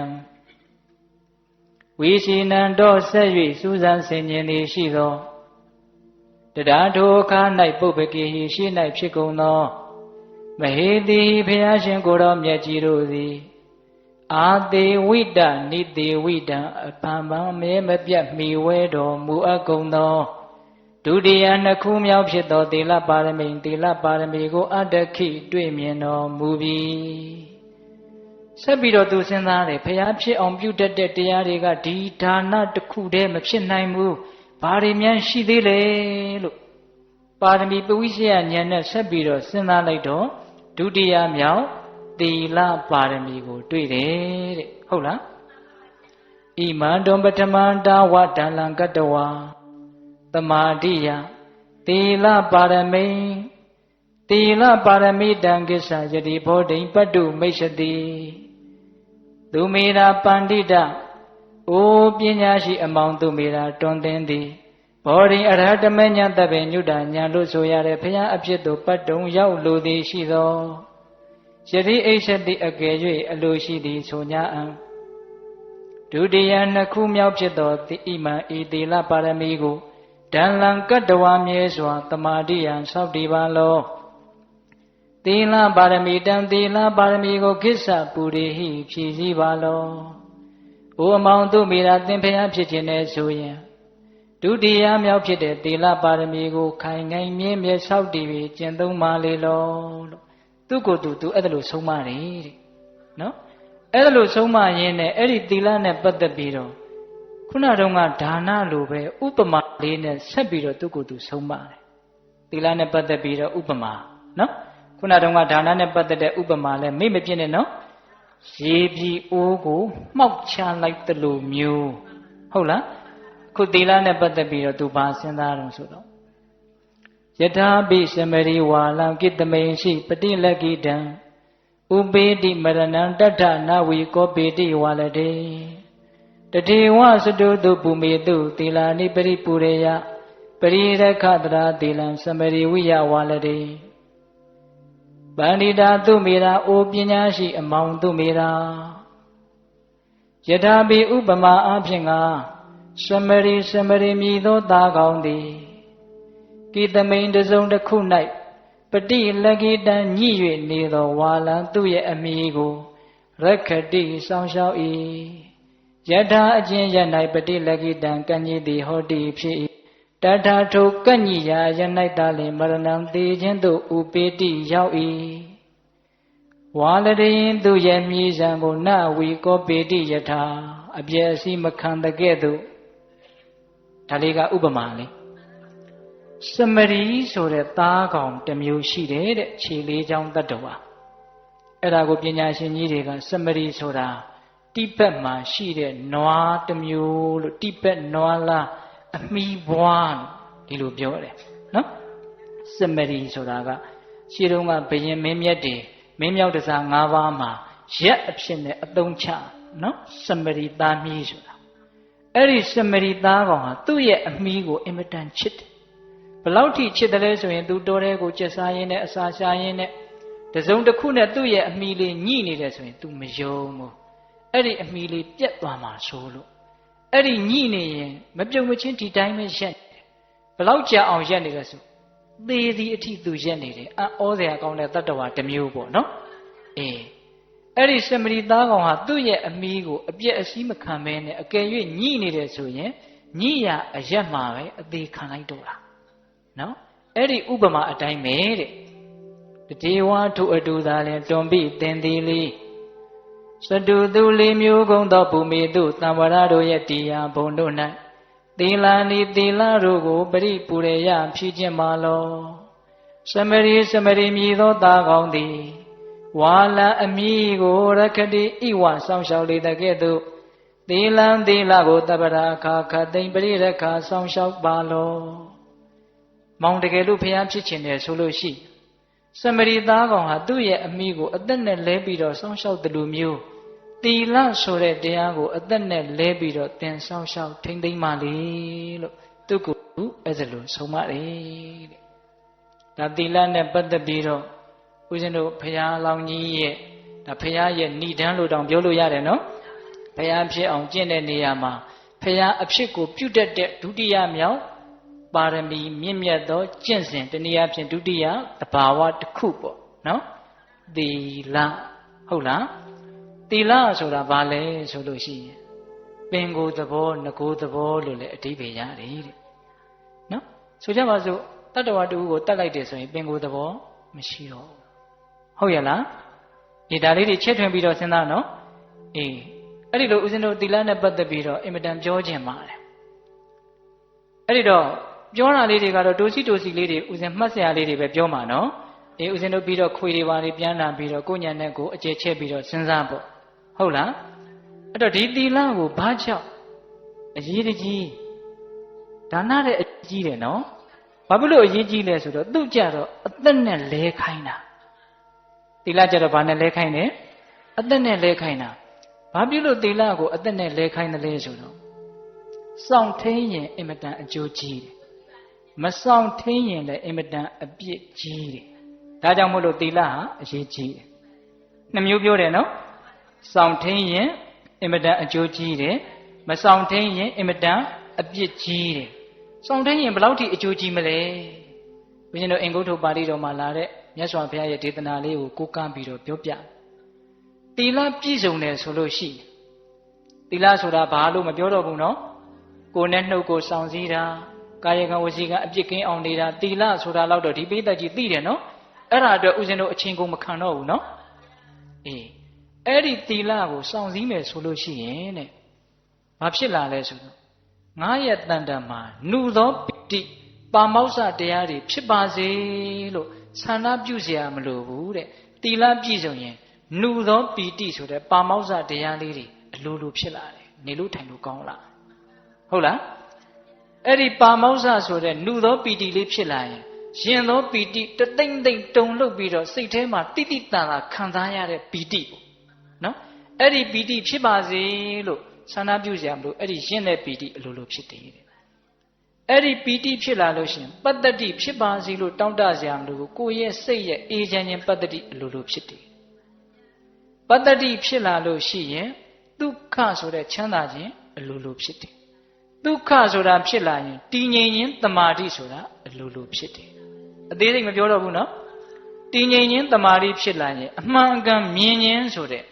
နေစာဒုက္ခအနတ္တကိုမြင်ခြင်းဆိုတဲ့ယထာဘူတဉာဏ်အလိုလိုဖြစ်တယ်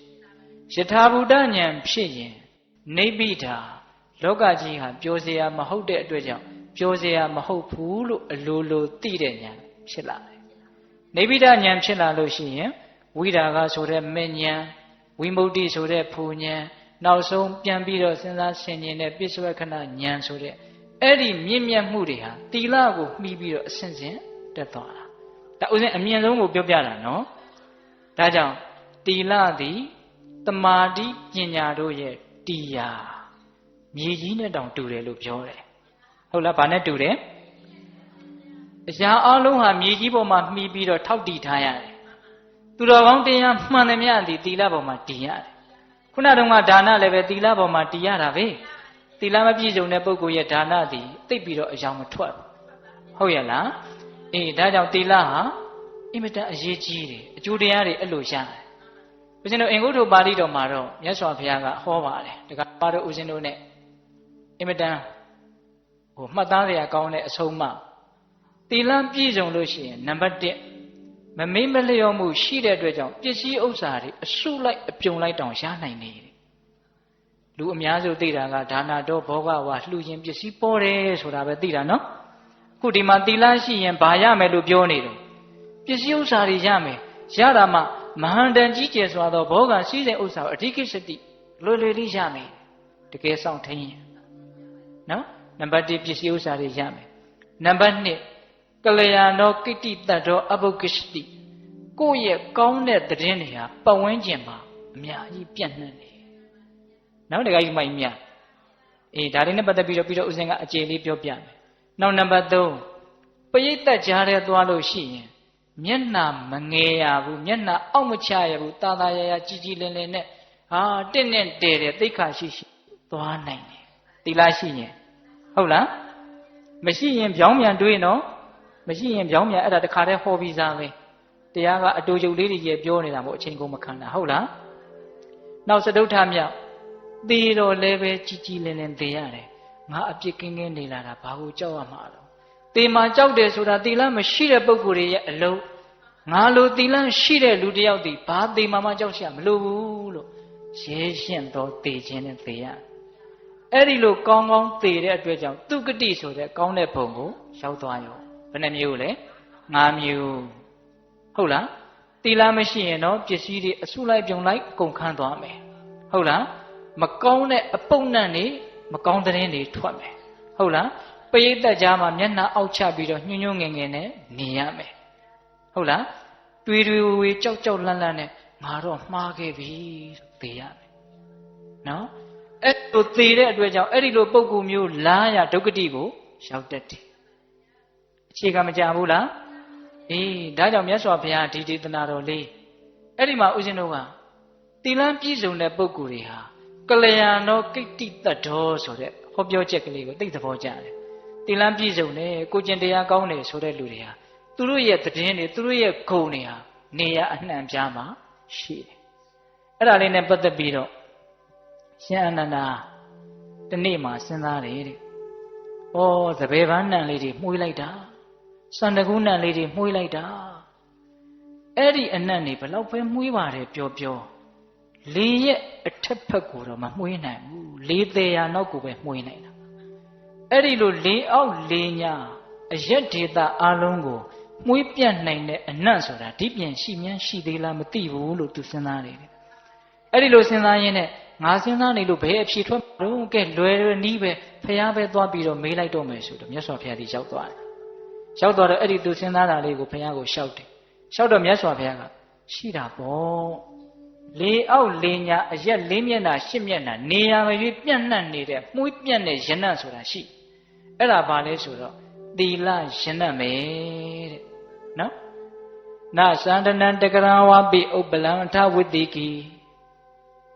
ဒီကာထာလေးဦးဇင်းတို့ဓမ္မပဒပါဠိတော်မှာရှိနော်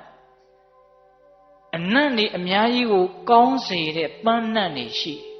ဟုတ်လားစန္ဒကူနံ့နေတောင်စလက်ပန်းနံ့နေနှင်းစီပန်းနံ့နေစပယ်တွေမြက်လေးတွေအကုန်ရှိတယ်အဲ့ဒီအနံ့ပေါင်းစုံနေတဲ့မှာသီလကံတော်အနုတ္တရောတဲ့ကိုချင်းတရားဆိုတဲ့ယနံ့ဟာအမျက်ဆုံးအမွှေးဆုံးပဲနော်တပ္ပတိတံသပ္ပုရိသောပဝါယတိအလုံးစုံသောအရက်ဒေသမှာသူတော်ကောင်းတို့ရဲ့သီလတည်းဟူသောအနံ့ဟာမရောက်တဲ့နေရာမရှိဟုတ်ရဲ့လားနော်တခါကြီးမိုင်များအရေးကြီးတယ်နော်ကိုယ့်ရဲ့ကောင်းမြတ်တဲ့ယန္တန်လေးမရောက်တဲ့နေရာမရှိဘူးကိုကျင်ကောင်းတဲ့လူပါဒီလူကသိစိတ်ချရတယ်ဘယ်တော့မှမဟုတ်တာမလုပ်ဘယ်တော့မှမဟုတ်တာမပြောအားလုံးတို့ရဲ့စိတ်ထဲမှာအင်မတန်မျက်နှိုးတယ်ဘလောက်ပဲရုပ်လှလာနော်ကိုကျင်တရားသိမကောင်းဘူးလိန်ညာတတ်တယ်ကောက်ကျစ်တတ်တယ်ဆိုရင်အဲ့ဒီရုပ်ရည်ပိုင်ရှင်ကြည့်ရတာစက်တည်းရှိသိက္ခာမရှိဟုတ်ရဲ့လားဒါကြောင့်သီလရှိရင်သီလရဲ့အနံ့ဟာနေရာတိုင်းမှာရှိဒါကြောင့်တရားတော်မှာပေါင်းဦးဇင်းတို့တူသီလတည်းဟူသောယနံ့နေသင်နေဖို့မလိုဘူးလားလိုတယ်ဗျဒါကြောင့်လူတိုင်းဒီသီလအနံ့ကိုလူတိုင်းရခြင်းဦးဇင်းတို့မြတ်စွာဘုရားပြိဋိဘံစံဃာနီအာယုသင်္ခါရလည်းလွတ်ပြီးပြီနောက်၄လနေရင်ပြိဋိဘံစံတော့မယ်ဆိုတော့ မြတ်စွာဘုရားမှာသွေးဝမ်းသွန်တဲ့ယောဂါကြီးဆွဲကတ်တာကြားဘူးတယ်နော်အဲ့ဒီလိုသွေးဝမ်းသွန်တဲ့ယောဂါကြီးဆွဲတော့တရားမင်းက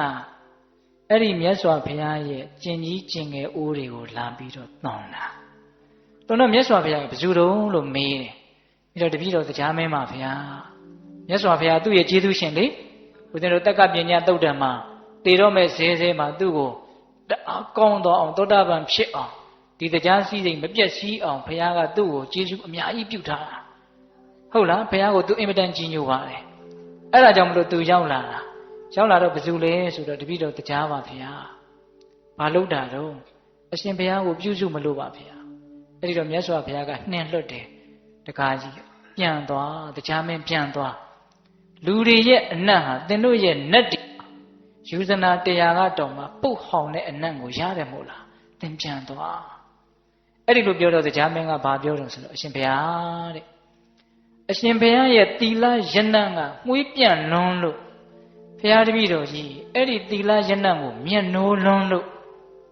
ဒီမစင်အိုးကိုမျက်နိုးနိုးသွန်ပြီးတော့လူနာပြုစုခြင်းဆိုတဲ့အလုပ်ကိုလုပ်ပါမယ်ဆိုပြီးတော့အဲ့ဒီမစင်အိုးကိုခေါင်းမော်တောင်ရွက်သွားတယ်တဲ့အဲ့ဒီတရားကလက်ကနေဆွဲသွားတာမဟုတ်ဘူးနော်ဘယ်မှာတင်သွားတာလဲခေါင်းမော်မှာတင်သွားတာနော်အေးသူတော်ကောင်းတွေရဲ့ယနတ်တနည်းအားဖြင့်သီလယနတ်ကိုနတ်တွေကလည်းအင်မတန်ချစ်တယ်ဆိုတဲ့အတိပ္ပယ်ဟုတ်လားဦးဇင်းတို့တန်ရုပ်ပါဠိတော်မှာလည်းတွေ့ဘူးပါတယ်ယသိတွေစီကိုဦးဇင်းတို့တရားမင်းရဲ့ဝိပဿိတိအတူရိန်ကြီးရဲ့သွားကြတာတရားမင်းကသူတော်ကောင်းစိတ်ရှိတယ်ဝိပဿိတိကတော့ဖဏလည်းမချွတ်ဘူးတန်လျက်လည်းမချွတ်ဘူးစောင်းဆောင်ကြွားနေသွားတာတရားမင်းကတော့နုနုညံ့ညံ့တိမ်တိမ်မွေ့မွေ့သွားတာအဲ့ဒါနဲ့ယသိတို့ဒီရောက်ပြီဆိုတော့တရားမင်းကထိုင်ပြီးတော့ဝိချံအဲ့ဒီမှာယသိကြီးကပြောတယ်အဲ့ဒီယသိတွေကသီလနဲ့ပြည့်စုံတဲ့ဇံပင်ကျင်ရတဲ့ယသိတွေတခါကြီးကြာမြင့်စွာမတုတ်တင်မဲနဲ့ပြစ်ထားတဲ့တို့ရဲ့အနတ်တွေဟာအများကြီးဆိုးတယ်တဲ့အဲ့ဒီဘက်မှာမနေပါနဲ့တို့နဲ့နီးနီးကပ်ကပ်မချင်းကပ်ပါနဲ့အားနာတဲ့သဘောနဲ့ပြောတာရှင်းတုန်းကယသိတွေဆိုတာဒီတိုင်းပဲကြီးမချိုးပဲနဲ့အကျင့်မြတ်ကျင့်ပြီးတော့နေတာတွေလည်းရှိတာကိုဟုတ်လားဦးဇင်းတို့ကျမ်းဂန်တွေထဲမှာတွေ့ရပါတယ်သွားချေအလိမ့်လိမ့်ကပ်ပြီးတော့ဟောအဲ့ဒါလိုမျိုးနော်အဲ့ဒီလိုပြောတော့တရားမင်းကအရှင်ဘုရားတို့ရဲ့သီလယနတ်ဟာဒီမကောင်းတဲ့အနတ်တွေကိုဖုံးလွှမ်းနိုင်စွမ်းရှိပါတယ်ဒါကြောင့်မလို့ဒီသီလယနတ်ကိုမျက်နှိုးလွန်းလို့ဘုရားတပည့်တော်ချင့်ကပ်တာပါဆိုပြီးတော့တရားမင်းကိုတရားမင်းကဦးဇင်းတို့အဲ့ဒီယသိတွေကိုအဲ့ဒါလိုပြောဘူးတယ်ဟုတ်လားအေးဒါကြောင့်ဒကာကြီးဒကာမကြီးများသီလဆိုတဲ့ယနတ်သည်လူသားတိုင်းနတ်တိုင်းမြမတိုင်းချစ်မြတ်နိုးတဲ့အနတ်မှာဒါကြောင့်ကိုယ့်ရဲ့မကောင်းတဲ့အနတ်ဆိုတာပဂတိမကောင်းတဲ့အနတ်ကိုရည်ရွယ်ပြောတာလားမဟုတ်ဘူးနော်ကိုကျင့်တရားပျက်စီးလို့တပါးသောသူတွေစိတ်မချရသောမယုံကြည်ရသောဆွတ်ဆုတ်သောယွန်ရှာသောအကျင့်တွေရှိနေရင်တော့မမွှေးပဲနဲ့အင်မတန်ညှီတဲ့အင်မတန်ပုတ်တဲ့အနတ်တွေထွက်နေလိမ့်မယ်ဟုတ်လားဒါကြောင့်မို့လို့အဲ့ဒါလိုအနတ်မျိုးတွေမထွက်အောင်သီလရှိဖို့မလိုဘူးလားလိုတယ်သီလဟာမဆောင်ထင်းရင်ဖြစ်ကိုမဖြစ်ဘူးလို့နားလည်ရမယ်သီလဟာမဆောင်ထင်းရင်ဖြစ်ကိုမဖြစ်ဘူးလို့နားလည်ရမယ်ဒါလေးနဲ့ပတ်သက်ပြီးတော့ဦးဇင်းတို့လူငယ်တွေမှတ်သားဖို့လူငယ်တွေမှမဟုတ်ပါဘူးလေလူကြီးတွေလည်းမှတ်သားဖို့ဆရာကြီးနန္ဒာသိန်းစံပြောသွားတယ်စကားလေးတစ်ခွန်းကိုဦးဇင်းတို့တစ်ဆင့်ဖောက်တယ်ချခြင်းဟုတ်လားသီလနဲ့ပတ်သက်ပြီးတော့အဲ့ဒါဘာလဲဆိုတော့တခါတုန်းကပင်လယ်ထဲမှာစစ်သင်္ဘော2ဆင့်လေ့ကျင့်ရေးဆင်းတာအဲ့ဒီလိုဆင်းရင်းနဲ့နှင်းတွေကလည်းကြာလာမသေးမကွဲတွေဖြစ်လာတော့အဲ့ဒီမှာသင်္ဘောတစ်စင်းကရှေ့နားကိုလှမ်းကြည့်တော့မီးရောင်ကလေးမြင်တယ်မီးရောင်မြင်တော့ဒါကဟိုဘက်ကလာတဲ့သင်္ဘောလားမသိဘူးဒီတိုင်းသွားနေရင်တော့တိုက်မိတော့မှာပဲလို့သူကထင်းနေတာသင်္ဘောကပတိန်ကအမှန်ကတော့ဟိုဘက်ကမြင်နေရတဲ့မီးရောင်ကသင်္ဘောကထွန်းထားတဲ့မီးရောင်မဟုတ်ဘူးမီးပြတိုက်ကထွန်းထားတဲ့မီးရောင်မီးပြတိုက်ဆိုတာကဒီနားမှာကြောက်ဆောင်တွေရှိတယ်ကဘာတွေရှိတယ်တိုက်မိရင်အန္တရာယ်ရှိတယ်ရှောင်သွားဖို့ဆိုပြီးတော့ထွန်းထားတာကိုမီးပြတိုက်သိတယ်နော်ဒကာကြီးတို့အဲ့ဒါကိုဒီစစ်သင်္ဘောပေါ်ကကပတိန်ကသင်္ဘောတစ်စင်းကထွန်းထားတဲ့မီးလို့သူကထင်တာအဲ့ဒါနဲ့သူ့လက်အောက်ငယ်သားကိုဒါလည်းအမိပေးလိုက်တယ်အဲ့ဒီသင်္ဘောကိုဝင်တိုက်မိတော့မှာပဲဒါကြောင့်အဲ့ဒီသင်္ဘောကိုလှမ်းပြီးတော့သတိပေးလိုက် 20ဒီဂရီစောင်းပြီးတော့ဒုသင်္ဘောကိုတိမ့်ပြီးတိမ့်မပြီးရင်ဝင်တိုက်ပြီးတော့အကုန်ဒုက္ခရောက်တော့မယ်အမိန်ပေးတယ်အမိန်ပေးတော့ဟိုဘက်ကလည်းလှမ်းပြီးတော့ပြန်ပြောတယ်ကျွန်ုပ်မတိမ့်နိုင်ပါဘူးသင်ပဲ20ဒီဂရီစောင်းပြီးတော့တိမ့်သွားပါအဲ့လိုပြောတော့ဒီဘက်ကစစ်သင်္ဘောပေါ်ကကပတိန်ကစိတ်တူတယ်မင်းတိမ့်ပေးလို့ပြောတာမရဘူးလားထပ်ပြီးတော့အမိန်ပေးတယ်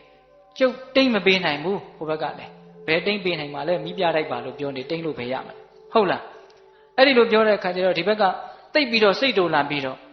တိမ့်မပေးရရင်ဘာများမှတ်တယ်လဲတို့ကစစ်သင်းမောတော့လှမ်းပြစ်မှာလို့ပြောတယ်ပြောတဲ့အခါကျတော့ဟိုဘက်ကလည်းပြန်ပြောတယ်မတိမ့်ကမှနေရောတို့ကလည်းမိပြလိုက်ဖေးလို့ပြောတယ်ဟုတ်လားဟိုဘက်ကဘလို့ပြန်ပြောတယ်တို့ကမိပြလိုက်ဖေးမိပြလိုက်ကတိမ့်လို့ရမှာလားမရဘူးဒါကြောင့်ဒီဒကာရမတို့ဦးရှင်တို့အထူးသဖြင့်၅ပါးသီလ၅ပါးသီလဟာမိပြတဲ့ကြီးနဲ့တူတယ်တိမ့်လို့မရဘူးရှောင်လို့မရဘူးသူ့ကိုဝင်တိုက်ရင်ကိုယ်ပဲနာမယ်ဟုတ်လားသူ့ကိုဝင်တိုက်ရင်ကိုယ်ပဲနာမယ်ဘာမှသူ့ကိုအလျှော့အတင်းလည်းလုပ်လို့မရဘူးဒီ၅ပါးလေးကတော့လုံးဝလျှော့လို့မရခုခေတ်လူတွေကဟိုအပားလေးလျှော့ခြင်းနဲ့ဒီအပားလေးလျှော့ခြင်းနဲ့ရှိတယ်နော်တချို့တစ်ခုလုံးမလျှော့နိုင်တော့နည်းနည်းလေးပါးလေးလောက်တော့လျှော့လို့မရဘူးလားဟောဒီလိုဈေးရောက်နေရတာမှုသားမပါလင်္ကာမချောအကျိုးမရုပ်ရင်တော့ပြောကောင်းတယ်မဟုတ်လားအမလီဒီလိုမေးတဲ့လူတွေကလည်းရှိသေးတယ်ဟုတ်လားဟင်တခါကြီးမိုင်မြဟုတ်တခါတယောက်ကဦးစင်းကိုဘယ်လိုပြောတယ်ဆိုတော့ချင်းတက်တာတော့မရဲမကြည့်ဘူးတဲ့ကုသိုလ်တောင်ရမယ်တဲ့ဟာဘာဖြစ်လို့လဲဆိုရင်ချင်းကမတက်ရင်လည်းအဲ့ဒီချင်းကဥပေါင်းဘယ်နှသောင်းဆိုလေးဥတာတဲ့အဲ့ဒါတတ်လိုက်လို့ရှိရင်အဲ့ဒီငှက်ဖျားဘိုးတွေအဲ့ဒီချင်းတွေပွားစီမှာကိုကတားပြီးသားဖြစ်တဲ့အတွက်ကြောင့်ချင်းတက်တာကုသိုလ်ရကဲပြောဖို့ကဲအဲ့လိုပြောတယ်နော်လုံးဝအလျှော့အတင်းမရဘူးနော်တခါကြီးမိုင်မြကိုကျင်တရားတွေဆိုတာလုံးဝအလျှော့အတင်းမရတဲ့စီကံနေသူတို့ကိုဝင်တိုက်ရင်ကိုပဲခံရကိုပဲနာမယ်ဟုတ်လားအဲ့တော့ကိုကအသားလေးသူတို့ကိုရှောင်သွားမညှိစေနဲ့ပါဏာတိပါဒမညှိစေနဲ့အရိဏဒါနာမညှိစေနဲ့ညှိရင်အခုတော့ဟုတ်တယ်လို့နဲ့ခဏနေရင်ခံရမှာပဲဟုတ်လားအေးနောင်တတွေကိုတဖန်ဖြစ်စေသောပူလောင်မှုဒီဟူသောအကျိုးတွေကိုပေးတတ်သောဟုတ်လားဒါကြောင့်မို့လို့ဒီကိုကျင့်တရားတွေဟာဆရာကြီးကတော့မီးပြတိုက်ကြီးတွေပါတဲ့ဦးဇင်းကသိသဘောကျတယ်ဟုတ်လားဒါကြောင့်လူငယ်တွေခေတ်လူတွေဒီ၅ပါးသီလလေးကိုတော့အလျှော့အတင်းမလုပ်ကြပါနဲ့သူများအကျိုးအတွက်ရည်ရွယ်ပြီးတော့ပြောနေတာထက်ကိုယ့်အကျိုးကိုရည်ရွယ်ပြီးတော့ပြောနေတာနော်အဲ့ဒါကိုဝင်တိုက်ရင်ဟိုမီးပြတိုက်ကဘယ်နဲ့မှမနေဘူး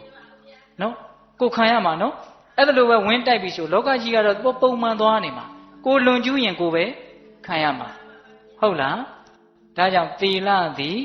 စောင့်စည်းရင်လည်းသိပ်ပြီးတော့အကျိုးများတယ်မစောင့်စည်းရင်လည်းသိပ်ပြီးတော့အပြစ်ကြီးတယ်အဲ့ဒါကြောင့်မို့လို့ဒီသီလဆိုတဲ့ပါရမီဟာအသက်နဲ့တောင်လဲပြီးတော့စောင့်ထိန်ရမယ်လို့ဥပမာပေးလိုက်တာ။ဘာနဲ့ဥပမာပေးတယ်။စမရီနော်အမိကလေးများညှိနေတယ်ဆိုလို့ရှိရင်အပြည့်အစီမခံဘူးအဲ့ဒီနားမှာပဲအသေးခံလိုက်တယ်။ဟုတ်ရဲ့လား။ဒါကြောင့်တရားဓမ္မတို့ဦးဇင်းတို့တွေကိုယ့်ရဲ့ဘဝကိုရေရှည်မျှော်ကိုးပြီးတော့ကောင်းကျင်တယ်နောင်တကင်းကျင်တယ်အေးအေးချမ်းချမ်းနေကျင်တယ်ဆိုရင်အခြေခံ၅ပါးသောသီလကိုအပွန်းမရှိအပဲ့မရှိရအောင်စောင့်ထိန်နိုင်ပါစေအသက်နဲ့လဲတန်လဲမယ်ဆိုတဲ့စိတ်ကူးမျိုးထိကူးနိုင်ပါစေဒါနဲ့ပတ်သက်ပြီးတော့ဦးဇင်းတို့ရှိသူတော်ကောင်းကြီးတွေကတော့သီလပျက်စီးခြင်းရဲ့အပြစ်ကိုကောင်းကောင်းကြီးမြင်တဲ့အကြောင်းသီလပျက်စီးတာနဲ့စာရင်သိရတာကကောင်းတယ်လို့သူတို့မှအဲ့ဒါလိုခိုင်မာတဲ့အမြင်ရှိတဲ့အတွက်ကြောင့်သီလပျက်စီးမှုနဲ့သေမှုနဲ့ကိုရွေးခိုင်းတယ်ဆိုရင်သူတို့သေခြင်းကိုပဲရွေးတယ်သီလပျက်စီးမှုကိုမရွေးဘူးဒကာဓမ္မတို့ဦးဇင်းတို့တွေကအဲ့ဒါလောက်ကြီးတော့ရင့်ကျက်ဖို့မလွယ်သေးဘူးပေါ့နော်အေးတခါတလေဟိုမင်းအသက်နဲ့သီလကြိုက်တာရွေးဆိုတော့အောင်ထီတော့ခက်ခဲမယ်မထင်ပါအောင်ဒကာကြီးတွေအဲ့ဒါလောက်ခက်ခဲတွေ့ဘူးလားမတွေ့ဘူးဟုတ်လားတွေ့ဘူးရင်လည်းတေချာပေါရှုံးမှာပဲနော်ဟုတ်လားဘယ်လိုဟာမျိုးလေးတွေတော့တွေ့တော့ဂုံနဲ့သီလနဲ့မင်းကြိုက်တာရွေးဆိုတာလေးတော့တွေ့လားတွေ့တယ်ဘာတွေရွေးသွားတော့ဂုံကိုရွေးသွားတာဟုတ်လားပစ္စည်းနဲ့သီလမင်းကြိုက်တာရွေးဘာရွေးသွားတော့ပစ္စည်းရွေးသွားတာဟုတ်လားမင်းလူသိများမှုနဲ့သီလကြိုက်တာရွေးဒါလူသိများမှုရွေးသွားတာပဲဟင်တခါကြီးမိုက်မြတ်ဘောပေါက်တယ်နော်သူတော်ကောင်းကြီးတွေကတော့အသက်နဲ့သီလထိတ်တိုက်ပြတာကိုတောင်မှအသက်ကိုမရွေးဘူးသီလကိုရွေးသွားတာ ဒါကတော့ယုံကြည်ဖို့လိုတယ်နော်ဒီကိစ္စမိုင်မြယုံကြည်ဖို့လိုတယ်အဲ့ဒီလိုအသက်ကိုမရွေးဘဲနဲ့သီလကိုရွေးသွားတယ်အကြောင်းတွေဦးဇင်းတို့ပြောစရာအများကြီးရှိပါတယ်ဒါပေမဲ့ဒီကနေ့တော့ဦးဇင်းကဗာလေးနည်းနည်းပြောချင်တော့ဆိုတော့ဘုဒ္ဓတက်အကြောင်းကိုပြောချင်တယ်နည်းနည်းဟုတ်လားအရှိကြီးပြောလို့ရှိရင်12နာရီထိုးသွားလိမ့်မယ်ဟုတ်လားဘုဒ္ဓတက်ကဘာလဲနဂါဟာလူငယ်တွေသိလားတေဇာတုနေမဘူရှန္နာဝိဝေဘုဒ္ဓတက်ဆိုတာသူ့ရဲ့မူရင်းနာမည်ကတထတရားမင်းကိုသွားခါစားတော့ညံကသိတ်ကြည့်တယ်အမှုတွေပါလေဆုံးဖြတ်နိုင်တယ်ဒါကြောင့်တရားမင်းကမောင်တထကတော့လေမြေကြီးလောက်ကြီးတဲ့ညံရှိတဲ့လူဆိုပြီးတော့ဘူရိဆိုတာမြေကြီးဟုတ်လားဘူရိတထဘူရိတက်ညံကြီးတာအဲ့ဒီဘူရိတက်ကညံအင်မတန်ကြီးတဲ့ကြတော့ငါငကားပြည်မှာနေလို့ရှိရင်ဥပုသ်တရင်စောင့်သုံးတာသိပ်ပြီးတော့စင်ကြယ်ဖို့မလွယ်ဘူးဒါကြောင့်လူပြည်ကိုတက်ပြီးတော့ဥပုံဆောင်မယ်ဆိုပြီးတော့သူတက်လာတာတက်လာပြီးတော့အဲ့ဒီတောင်ဘုတ်တစ်ခုပေါ်မှာသူခွေလိုက်တယ်တဲ့သူကိုသူခွေပြီးတော့သူပါစဉ်းစားတော့ဆိုတော့တကယ်လို့မြန်တစုံတစ်ယောက်နဲ့တွေ့လို့ငါရဲ့အရေးခွန်ကိုယူခြင်းနဲ့ဆိုရင်လည်းယူသွားပါစေအရေးကိုရခြင်းနဲ့ဆိုယူပါစေအယိုးအသွေးအသားကြိုက်တာယူပါစေငါသီလကိုအပြည့်စည်းမခံဘူးလို့အဲ့ဒါလို့သူဒိဋ္ဌံလိုက်တယ်တဲ့ဟုတ်လားအဲ့ဒီလိုဒိဋ္ဌံပြီးတော့သူဥပုံဆောင်နေတာအဲ့ဒီမှာဦးဇင်းတို့နေသာရပုံနာတို့အလံပဲပုံနာတို့နဲ့တွေ့တာတွေစိတ်ဝင်စားစရာသိကောင်းပါတယ်လူငယ်တွေကိုဦးဇင်းကနည်းနည်းတောင်ဒီဇက်လန်းလေးကိုကြော်ညာခဲ့ခြင်းသေးတယ်ဒါပေမဲ့အချိန်ကသိမ့်မရှိတော့ဘူးဒကမာကြီးကအဲ့ဒါလိုနဲ့သူတောင်ဘုတ်ပေါ်မှာခွေးပြီးတော့နေတော့အလံပဲပုံနာရောက်လာသူ့ပေါ်မှာတိတ်ကျေးဇူးကြီးတဲ့နေသာရပုံနာကကျေးဇူးကမ်းပြီးပေါ်လာပြီးတော့ရောက်လာတာမင်းလိုချင်တဲ့ငကားဟုတ်မှာငါရချင်တဲ့ဗရမ ्या မင်းပေးဆိုတော့အလံပဲပုံနာကအဲ့ဒီငကားတွေပိုင်တဲ့ဗရမ ्या ကိုသူကရထားတာလေအဲ့ဒါနဲ့ရော့ငကားရော့ဗရမ ्या ကိုဗျအဲ့ဗရမ ्या ပေးလိုက်ပြီးတော့သူကငကားကိုသူယူမယ်အဲ့ဒီလိုပြောနေတဲ့အတန်တွေကိုဘုရားလောင်းကကြားတယ်ကြားတဲ့အခါကျတော့မျက်လုံးကိုစုံမိတ်ထားတာဘာဖြစ်လို့လဲဆိုတော့ဘုရားလောင်းကတိတ်တကိုးကြီးတယ်စိတ်တူတဲ့အခိုက်မှာတကယ်လို့မြန်ကြည့်မိတယ်ဆိုရင်အကြည့်ခံရတဲ့တတ္တဝါဟာဖွဲပြာလို့အမှုံအမွှားတွေဖြစ်ပြီးတော့လွန့်ပြောက်သွားနော်အဲ့ဒါကြောင့်မလို့ကြည့်မိမှဆိုလို့ဒေါသနဲ့ကြည့်မိမှဆိုလို့မျက်စိကိုမလုပ်ထားတယ်မိတ်ထားရင်လည်းအာမရလို့ခေါင်းကိုအခွေကြားတဲ့ကိုထိုးထားလိုက်တယ်အဲ့ဒီမှာသူတခါတည်းဆုံးဖြတ်တယ်ဟောဒီလူတွေငါ့ကိုလှုပ်ချင်လို့လှုပ်ပါစေငါသူ့ကိုဘယ်တော့မှမျက်လုံးဖွင့်မကြည့်တော့အဲ့ဒီလိုသူအဋိဌာန်လိုက်တယ်သီလပျက်စီးမှဆိုလို့နော်သီလနဲ့အသက်နဲ့ကိုထိတ်တွေ့နေတာအဲ့ဒါကိုသူဘာကိုရွေးနေတာလဲသီလကိုရွေးနေတာအဲ့ဒီလိုနဲ့လှုပ်ရောအလံပဲပုံနာဟိုပုံနာကလည်းပြန်သွားရောအလံပဲပုံနာကဘာလုပ်တုံဆိုတော့မန္တန်နေမှုတ်တယ်သူခက်နဲ့သူရှိတယ်နော်အဲ့ဒီမန္တန်ကနားလေးကိုတန်ညွန်နဲ့ထိုးသလိုသိခံရခက်တယ်လုံးဝမျက်လုံးဖွင့်မကြည့်ဘူးသီလပြတ်မှဆိုလို့နော်အဲ့ဒီလိုမှုတ်ပြီးတော့အဲ့ဒီပုံနာကဖះလောင်းကိုအမိကနေဆွဲပြီးတော့ပါဇက်ကိုသွားကြိုက်တယ်ဖြဲပြီးတော့အဲ့ဒီတဲကိုအင်မတန်ပြင်းထန်တဲ့ဆေးတွေထည့်တာနော်ဆေးတွေထည့်တော့ဖះလောင်းမှာတအားခံရခက်တယ်ဒါပေမဲ့မျက်လုံးမဖွင့်ဘူးနော်တအားခံရခက်တယ်အဲ့ဒါနဲ့သူကဘာဆက်လုံးတုံဆိုတော့အမိကနေမပြီးတော့အောက်ကိုခါချတယ်စားထားတဲ့အစာတွေအောက်ကိုကျအောင်လို့အင်မတန်ခံရခက်တယ်တဲ့အဲ့ဒီမှာအစာတွေအကုန်ထွက်သွားတယ်ထွက်သွားတော့အဲ့ဒီငကားကိုအရှည်လိုက်ချပြီးတော့အမိကနေခေါင်းထီရောက်အောင်စိတ်ပြီးတော့နင်းသွားတာအယိုးတွေကြည်မတက်ဖြစ်တယ်လို့ဆိုတယ်အင်မတန်ခံရတယ်ဒါပေမဲ့သူမျက်လုံးကိုဖွင့်မကြည့်ဘူးအဲ့ဒါနဲ့သူ့တစ်ကိုယ်လုံးပြော့ဖတ်ပြီးတော့ဘာအားမှမရှိတော့အဲ့ဒီဟာကိုဆက်ပြီးတော့ပစိုးများကိုဖွတ်တယ်လို့တဲ့အဲ့ဒီငကားကိုတခါလဲဖွတ်ချအဲ့ဒါကိုလည်းသူလုံးဝသီးခံပြီးတော့နေတယ်မျက်လုံးမဖွင့်ဘူးအဲ့ဒီချိန်ဒေါသဆိုတာကတားထားလို့လွယ်ချင်မှလွယ်မှာလေတကယ်လို့ကြည့်မိတယ်ဆိုရင်ဒီတတ္တဝါကပျက်စီးတော့မှာအဲ့ဒါကြောင့်မလို့သူသီလပြတ်မှာဆိုလို့မျက်လုံးကိုဖွင့်မကြည့်အဲ့ဒီလိုလည်းဖြစ်ပြီဆိုတော့မှအဲ့ဒီပုံနာကသူ့ရဲ့ပချုပ်သေးကိုခွေပြီးတော့ထည့်တယ်မဆန့်တဲ့အခါကျတော့ဖနှောင်းနဲ့အောက်ကိုကြိတ်ချပြီးတော့အပေါက်ကိုပိတ်တယ်တဲ့ပိတ်သွားပြီးတော့အဲ့ဒါထမ်းပြီးတော့သူကဂရိအစကပေးလိုက်တယ်အလံပဲပြလို့1000ရရင်မင်းကိုလှုပ်တယ်တော့ဘုရားလောင်းကဟုတ်ပြီ1000ရအောင်မြန်မြန်ရှာမှဖြစ်မယ်ဆိုရွာတရားရောက်ပြီဆိုတော့အလံပဲစပြတယ်ပပြင်းထောင်ကြီးသေးသေးစေခေါင်း10လုံးဖြစ်စေ9လုံးဖြစ်စေနဲ့ငကားဆိုတော့အကုန်လုပ်ပြတယ်လူတွေကမျက်ရည်တွေတောင်ကျတယ်အော်လုံးလို့ဝမ်းသာလုံးလို့သဘောကျလို့အသပြား1000ကတခါတည်းနဲ့ရတယ် ဒါပေမဲ့လောဘသိကြည့်တာဆိုတော့ပုံနာကမလွတ်ဘူးအဲ့ဒါသူ့ကိုဒီတိုင်းပြနေတာအဲ့ဒါဖရာလောင်းကလည်းပဲ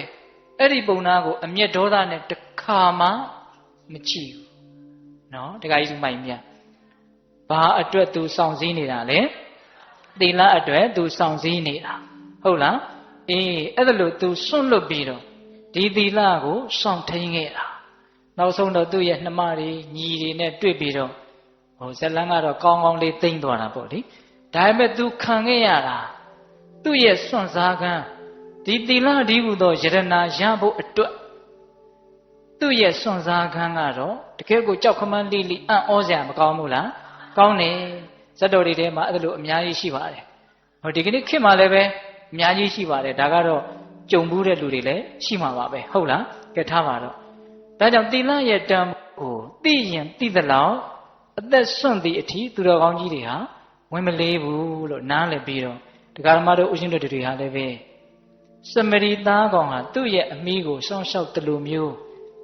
မိမိရဲ့သီလကိုမပြည့်စည်အောင်စောင့်ရှောက်ရမယ်ကာကွယ်ရမယ်ဟုတ်ရဲ့လားအေးဒါကတော့ဥရှင်တို့သီလပါရမီနဲ့ပတ်သက်ပြီးတော့ပြောလိုက်တာဥရှင်တို့ဏိဂုံးကျုပ်ဏိဂုံးပိုင်းကိုရောက်လာပြီနော်အဲ့ဒီဏိဂုံးပိုင်းကဘာကိုပြောမှလဲဆိုတော့မှတ်မိသေးလားအယုတ်အလံအမျက်ကိုပြောပြမှာအဲ့ဒါကဥရှင်တို့နောက်ဆက်ပြောမဲ့ပါရမီတွေနဲ့လည်းပဲဆိုင်တယ်ဟုတ်လားပါရမီကောင်းမှုတစ်ခုဘယ်လိုလုံးမှဖြစ်မှာလဲပေးတိုင်းဒါနပါရမီဖြစ်သလားသီလဆောက်တည်တိုင်းသီလပါရမီဖြစ်သလားတချို့သီလတွေကသီလသာဖြစ်တယ်သီလပါရမီမဖြစ်ဘူးတချို့ဒါနတွေကဒါနသာဖြစ်တယ်ဒါနပါရမီမဖြစ်ဘူးပါရမီမမြောက်သောကုသိုလ်သည်တန်တရားခရီးခဲမှာခဏလေးကုန်သွားတာနော်ကုန်သွားတဲ့အတွက်ကြောင့်နိဗ္ဗာန်ကို तू မရနိုင်ပါရမီမြောက်သောဒါနပါရမီမြောက်သောသီလသီးသားလျင်အမတိဓာတ်တည်နေတဲ့အတွက်ကြောင့်နော်တတိလေးကိန်းနေတဲ့အတွက်ကြောင့်နိဗ္ဗာန်အကျိုးမပေးရမချင်းနိဗ္ဗာန်ရအောင်မဆောင်မကျင်းရမချင်းအဲ့ဒီကောင်းမှုဟာမပြတ်ဘူးဟုတ်လားဒါကြောင့်ဒါနပဲဖြစ်ဖြစ်သီလပဲဖြစ်ဖြစ်ဘယ်ကောင်းမှုပဲဖြစ်ဖြစ်အယုတ်အလံအမျက်ဆိုတာရှိဟုတ်လားအဲ့ဒါကိုနားလည်ဖို့လိုတယ်နော်အေးဒါဥစဉ်တို့နောက်ပါရမီတွေအတွက်လည်းပဲဥစဉ်တို့ရည်ရွယ်ပြီးတော့ဒါပြောရမှာပေါ့ဟုတ်လားအေးဒါကတော့ပါရမီတိုင်းမှာဒီဥစဉ်တို့ဒီအဆုံးအမလေးကမေ့ပြလို့မရအဲ့ဒီမှာဥစဉ်တို့ဒါကတော့အထက်ကရာဆရာကြီးတွေရဲ့အဖွင့်ပေါ့ဟုတ်လားပထမဦးဆုံးအယုတ်ဆိုတာကိုဘယ်လိုပြောတုံးဆိုတော့ယတကာမတာယအကျော်စောကိုလိုလားသောယံပိုတိတံဖြစ်စေအပ်သည်ရှိသောဟိနံအယုတ်တိကောင်းမှုတစ်ခုခုပြုတယ်ဒါနပဲဖြစ်ဖြစ်သီလပဲဖြစ်ဖြစ်လုပ်လိုက်တယ်ကျော်စောမှုလူသိထင်ရှားမှုကိုရချင်တဲ့စိတ်နဲ့လုပ်မယ်ဆိုရင်အဲ့ဒါအယုတ်ပဲတဲ့သဘောပေါက်တယ်နော်လူတဲ့သီလဆောက်တည်တယ်သူများသိဖို့နော်သူများသိဖို့ဆိုတဲ့စိတ်နဲ့လုပ်မယ်ဆိုရင်အယုတ်ပဲတဲ့နော်အလက်ထဲတောင်မပါရှာဘူးနော်အေးနောက်အလက်ကဘာပြောတုံဆိုတော့အလက်ကဘာပြောတုံဆိုတော့ပုံညာဖလကာမတာယကုသိုလ်ကောင်းမှုရဲ့အကျိုးကိုလိုလားပြီးတော့ပိုးတိတံဖြစ်စေအပ်သည်ရှိသောမစ္စည်းမအလတ်တည်ကုသိုလ်ကောင်းမှုငါပြုပြီးပြီဒီကုသိုလ်ကောင်းမှုကြောင့်ငါဖြစ်လျာတန်တရားမှာတော့ဟာငါတော်တော်ကိုထွန်းထွန်းတောက်တောက်ဖြစ်မှာပဲတော်တော်ကိုကောင်းမှာပဲလို့ကုသိုလ်ရဲ့အကျိုးကိုလိုလားတဲ့စိတ်နဲ့ပြုမယ်ဆိုရင်လက်ပဲတဲ့ဟုတ်လားသူလည်းပါရမီမမြောက်ဘူးဗျနော်ဒါပေမဲ့ကုသိုလ်ရဲ့အကျိုးကိုသိတယ်ဆိုရင်ပညာဖြစ်တယ်ကုသိုလ်ရဲ့အကျိုးကိုယုံတယ်ဆိုရင်တတ္ထာဖြစ်တယ်သို့တော့ကုသိုလ်ရဲ့အကျိုးကိုလိုချင်တယ်ဆိုရင်တော့လောဘဖြစ်တယ်ဒါလေးသုံးခုကိုနားလည်ဖို့လိုတယ်နော်ကုသိုလ်ပြုတဲ့အချိန်မှာကုသိုလ်ရဲ့အကျိုးကိုသိတယ်ကောင်းတာလုပ်ရင်ကောင်းတာဖြစ်တယ်လို့သိတယ်ဆိုရင်အဲ့ဒါပါလေပညာသမာဓိဋ္ဌိဉာဏ်နိုးစရာကောင်းတယ်နော်ဒါရှိရမယ်ကုသိုလ်လောကနီးမှာငါကောင်းတာလုပ်တယ်ကောင်းတာဖြစ်မှာပဲလို့ယုံကြည်တယ်ဆိုရင်တတ္တတရား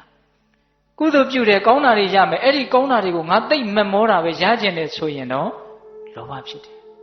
ဟုတ်လားတခါကြီးမိုက်မြအဲ့ဒီလောဘပါတဲ့အတွက်ကြောင့်ဒီကုသိုလ်ဟာ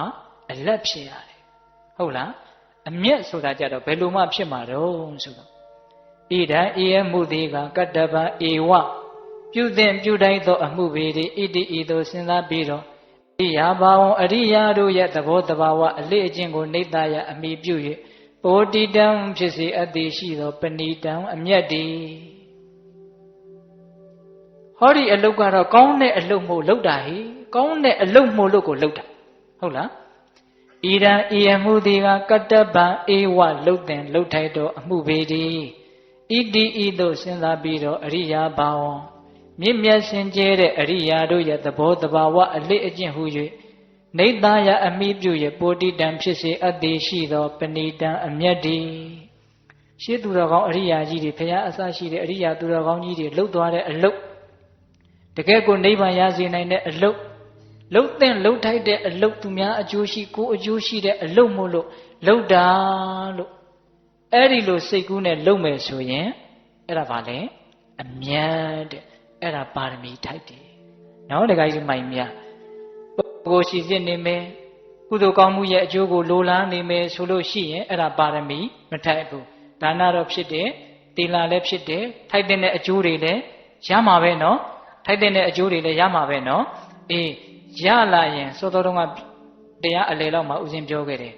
တဏှာနဲ့တွဲပြီးတော့လှုပ်ပြီးဆိုရင်ရလာတဲ့စည်းစိမ်တွေကိုစွန့်ဖို့အင်မတန်ခဲရင်းတယ်အဲ့ဒီကြရင်အခက်တွေ့မှာမနေ့ဖြန်မှာဥစဉ်တို့အဲ့ဒါကိုပယ်ပယ်နေနေပြောပြတယ်ရအောင်လုပ်ဖို့လွယ်ပါတယ်စွန့်ဖို့ကြတော့သိပ်ပြီးတော့ခက်လိမ့်မယ်ဟုတ်ရဲ့လားတခါကြီးမိုင်မြနော်အေးအဲ့ဒီတော့ပဏိတမြင့်မြတ်တဲ့ပါရမီထိုက်တဲ့ကုသိုလ်ဖြစ်ဖို့အတွက်ဒါဟာသူတော်ကောင်းတို့ရဲ့လမ်းစဉ်လှုပ်တဲ့လှုပ်ထိုက်တဲ့အလုပ်ဖြစ်တယ်ဒါကြောင့်ငါလှုပ်တာဆိုပြီးတော့မျောလင်းချက်တွေလောဘတွေမကပ်ဖဲနဲ့စောစောကအကျော်စောကိုလိုလားတဲ့စိတ်ဆိုတာလောက်ကတော့သူ့မှာဘာမှကိုမရှိဘူးပေါ့နော်အေးအဲ့ဒီအဆင့်ကတော့တော်တော်ကြီးကိုနှိမ့်တဲ့အဆင့်ပေါ့ဟုတ်လားအဲ့ဒါကတော့ဘဝတံပတ္တိဘောဂတံပတ္တိဆိုတဲ့တန်တရားတွင်ချမ်းသာကိုတောင်မပေးနိုင်ပါဘူးဟုတ်လားအေးထားတော့အဲ့ဒီတော့ဦးဇင်းတို့အယုတ်အလတ်အမြတ်ကိုလည်းခွဲလို့ပြီးသွားပြီနော်အကျော်စောကိုလူသိထင်ရှားမှုကိုလိုချင်လို့လုပ်တယ်ဆိုရင်တော့အယုတ်ကုသိုလ်ကောင်းမှုရဲ့အကျိုးကိုလိုချင်လို့လုပ်တယ်ဆိုရင်တော့အလတ်ဒီနှစ်ခုလုံးပါရမီမထိုက်ဟုတ်လားအရိယာသူတော်ကောင်းကြီးတွေရဲ့သဘောတဘာဝပဲလှုပ်တဲ့လှုပ်ထိုက်တဲ့အလုပ်ပဲတန်တရားဝုတ်ကလွတ်လို့တဲ့ပုံကိုယ်တွေဒီလိုလုပ်ရမှာလို့သိပြီးတော့လှုပ်တဲ့လှုပ်ထိုက်လို့ကိုလှုပ်တာဆိုပြီးတော့လုပ်မယ်ဆိုရင်တော့ပါရမီကုသိုလ်ဖြစ်ပါပြီဟုတ်ရဲ့လားဒါကြောင့်ဒါနကိုလည်းပဲပါရမီထိုက်အောင်လုပ်နိုင်ကြပါစေသီလကိုလည်းပဲပါရမီထိုက်အောင်လုပ်နိုင်ကြပါစေအဲ့ဒီပါရမီတွေနဲ့ပတ်သက်ပြီးတော့ဦးဇင်းတို့နောက်၄ရက်ဟုတ်လားဥပပါရမီတို့ပရမတ္ထပါရမီတို့ပါရမီတွေနဲ့ပတ်သက်ပြီးတော့သိစရာလေးတွေကိုစုံနိုင်တဲ့လောက်စုံအောင်ဦးဇင်းတို့ဒကာကြီးဒကာမကြီးများကိုတရက်ကိုတနာရီခွဲလောက်အချိန်ယူပြီးတော့ပြောပါမယ်ဟုတ်လားအေးဒီနေ့တော့ဒါနပါရမီရဲ့သီလပါရမီရဲ့ဟုတ်ရဲ့လားအေးပါရမီ2ပါးနော်ပြီးကြစို့နော်ဒကာကြီးမိုင်များအေးဘုရားလောင်းကြီးစဉ်းစားတာမပြီးသေးနဲ့ဦးနော်မနေ့ဖြန်ခါကြတော့လေပန်းပုံကြီးပေါ်ထိုင်ပြီးတော့ဒုတိယတတိယမြောက်နိက္ခမပါရမီစတုထမြောက်ကဲမသိဘူးပညာပါရမီဟင်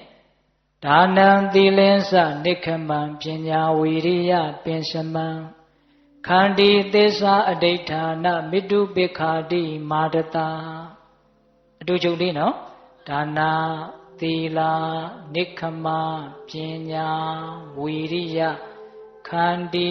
သစ္စာအဋိဋ္ဌာမေတ္တာဥပိ္ပခဦးဇင်းတို့မနေ့ဖြန်ကြတော့နိက္ခမနဲ့ပညာဒီပါရမီ2ပါးပြောမယ်ဟုတ်လားအေးဦးဇင်းတို့ရဲ့ဂတိအတိုင်းတဏှာကြီးလဲခွဲပါပြီမေတ္တာပို့ပြီးတော့ဦးဇင်းတို့အဆုံးသတ်ကြရအောင်ဟုတ်လား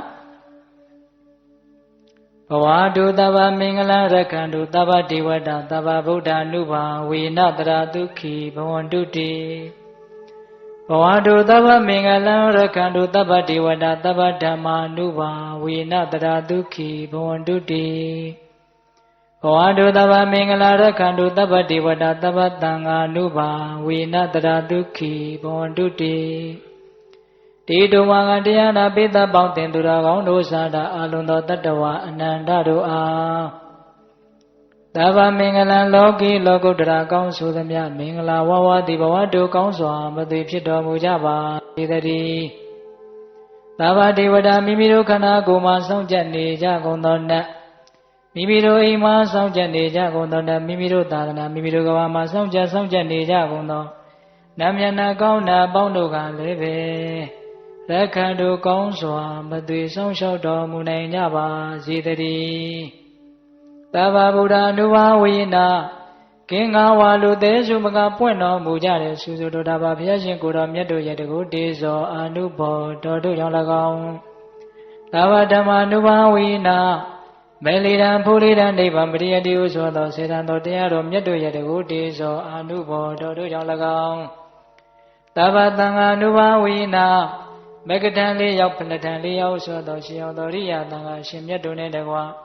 သီလဂုဏ်သမာဓိဂုဏ်ပညာဂုဏ်တို့နဲ့ပြည့်စုံတော်မူကြတဲ့သမုဒိသံဃာရှင်ကောင်းရှင်မြတ်ပေါင်းတို့ရဲ့တကုတေဇောအာနုဘောတော်တို့ကြောင့်၎င်းတရားနေရောညပါဘေခမဆိုင်ချိန်ရှိတိုင်း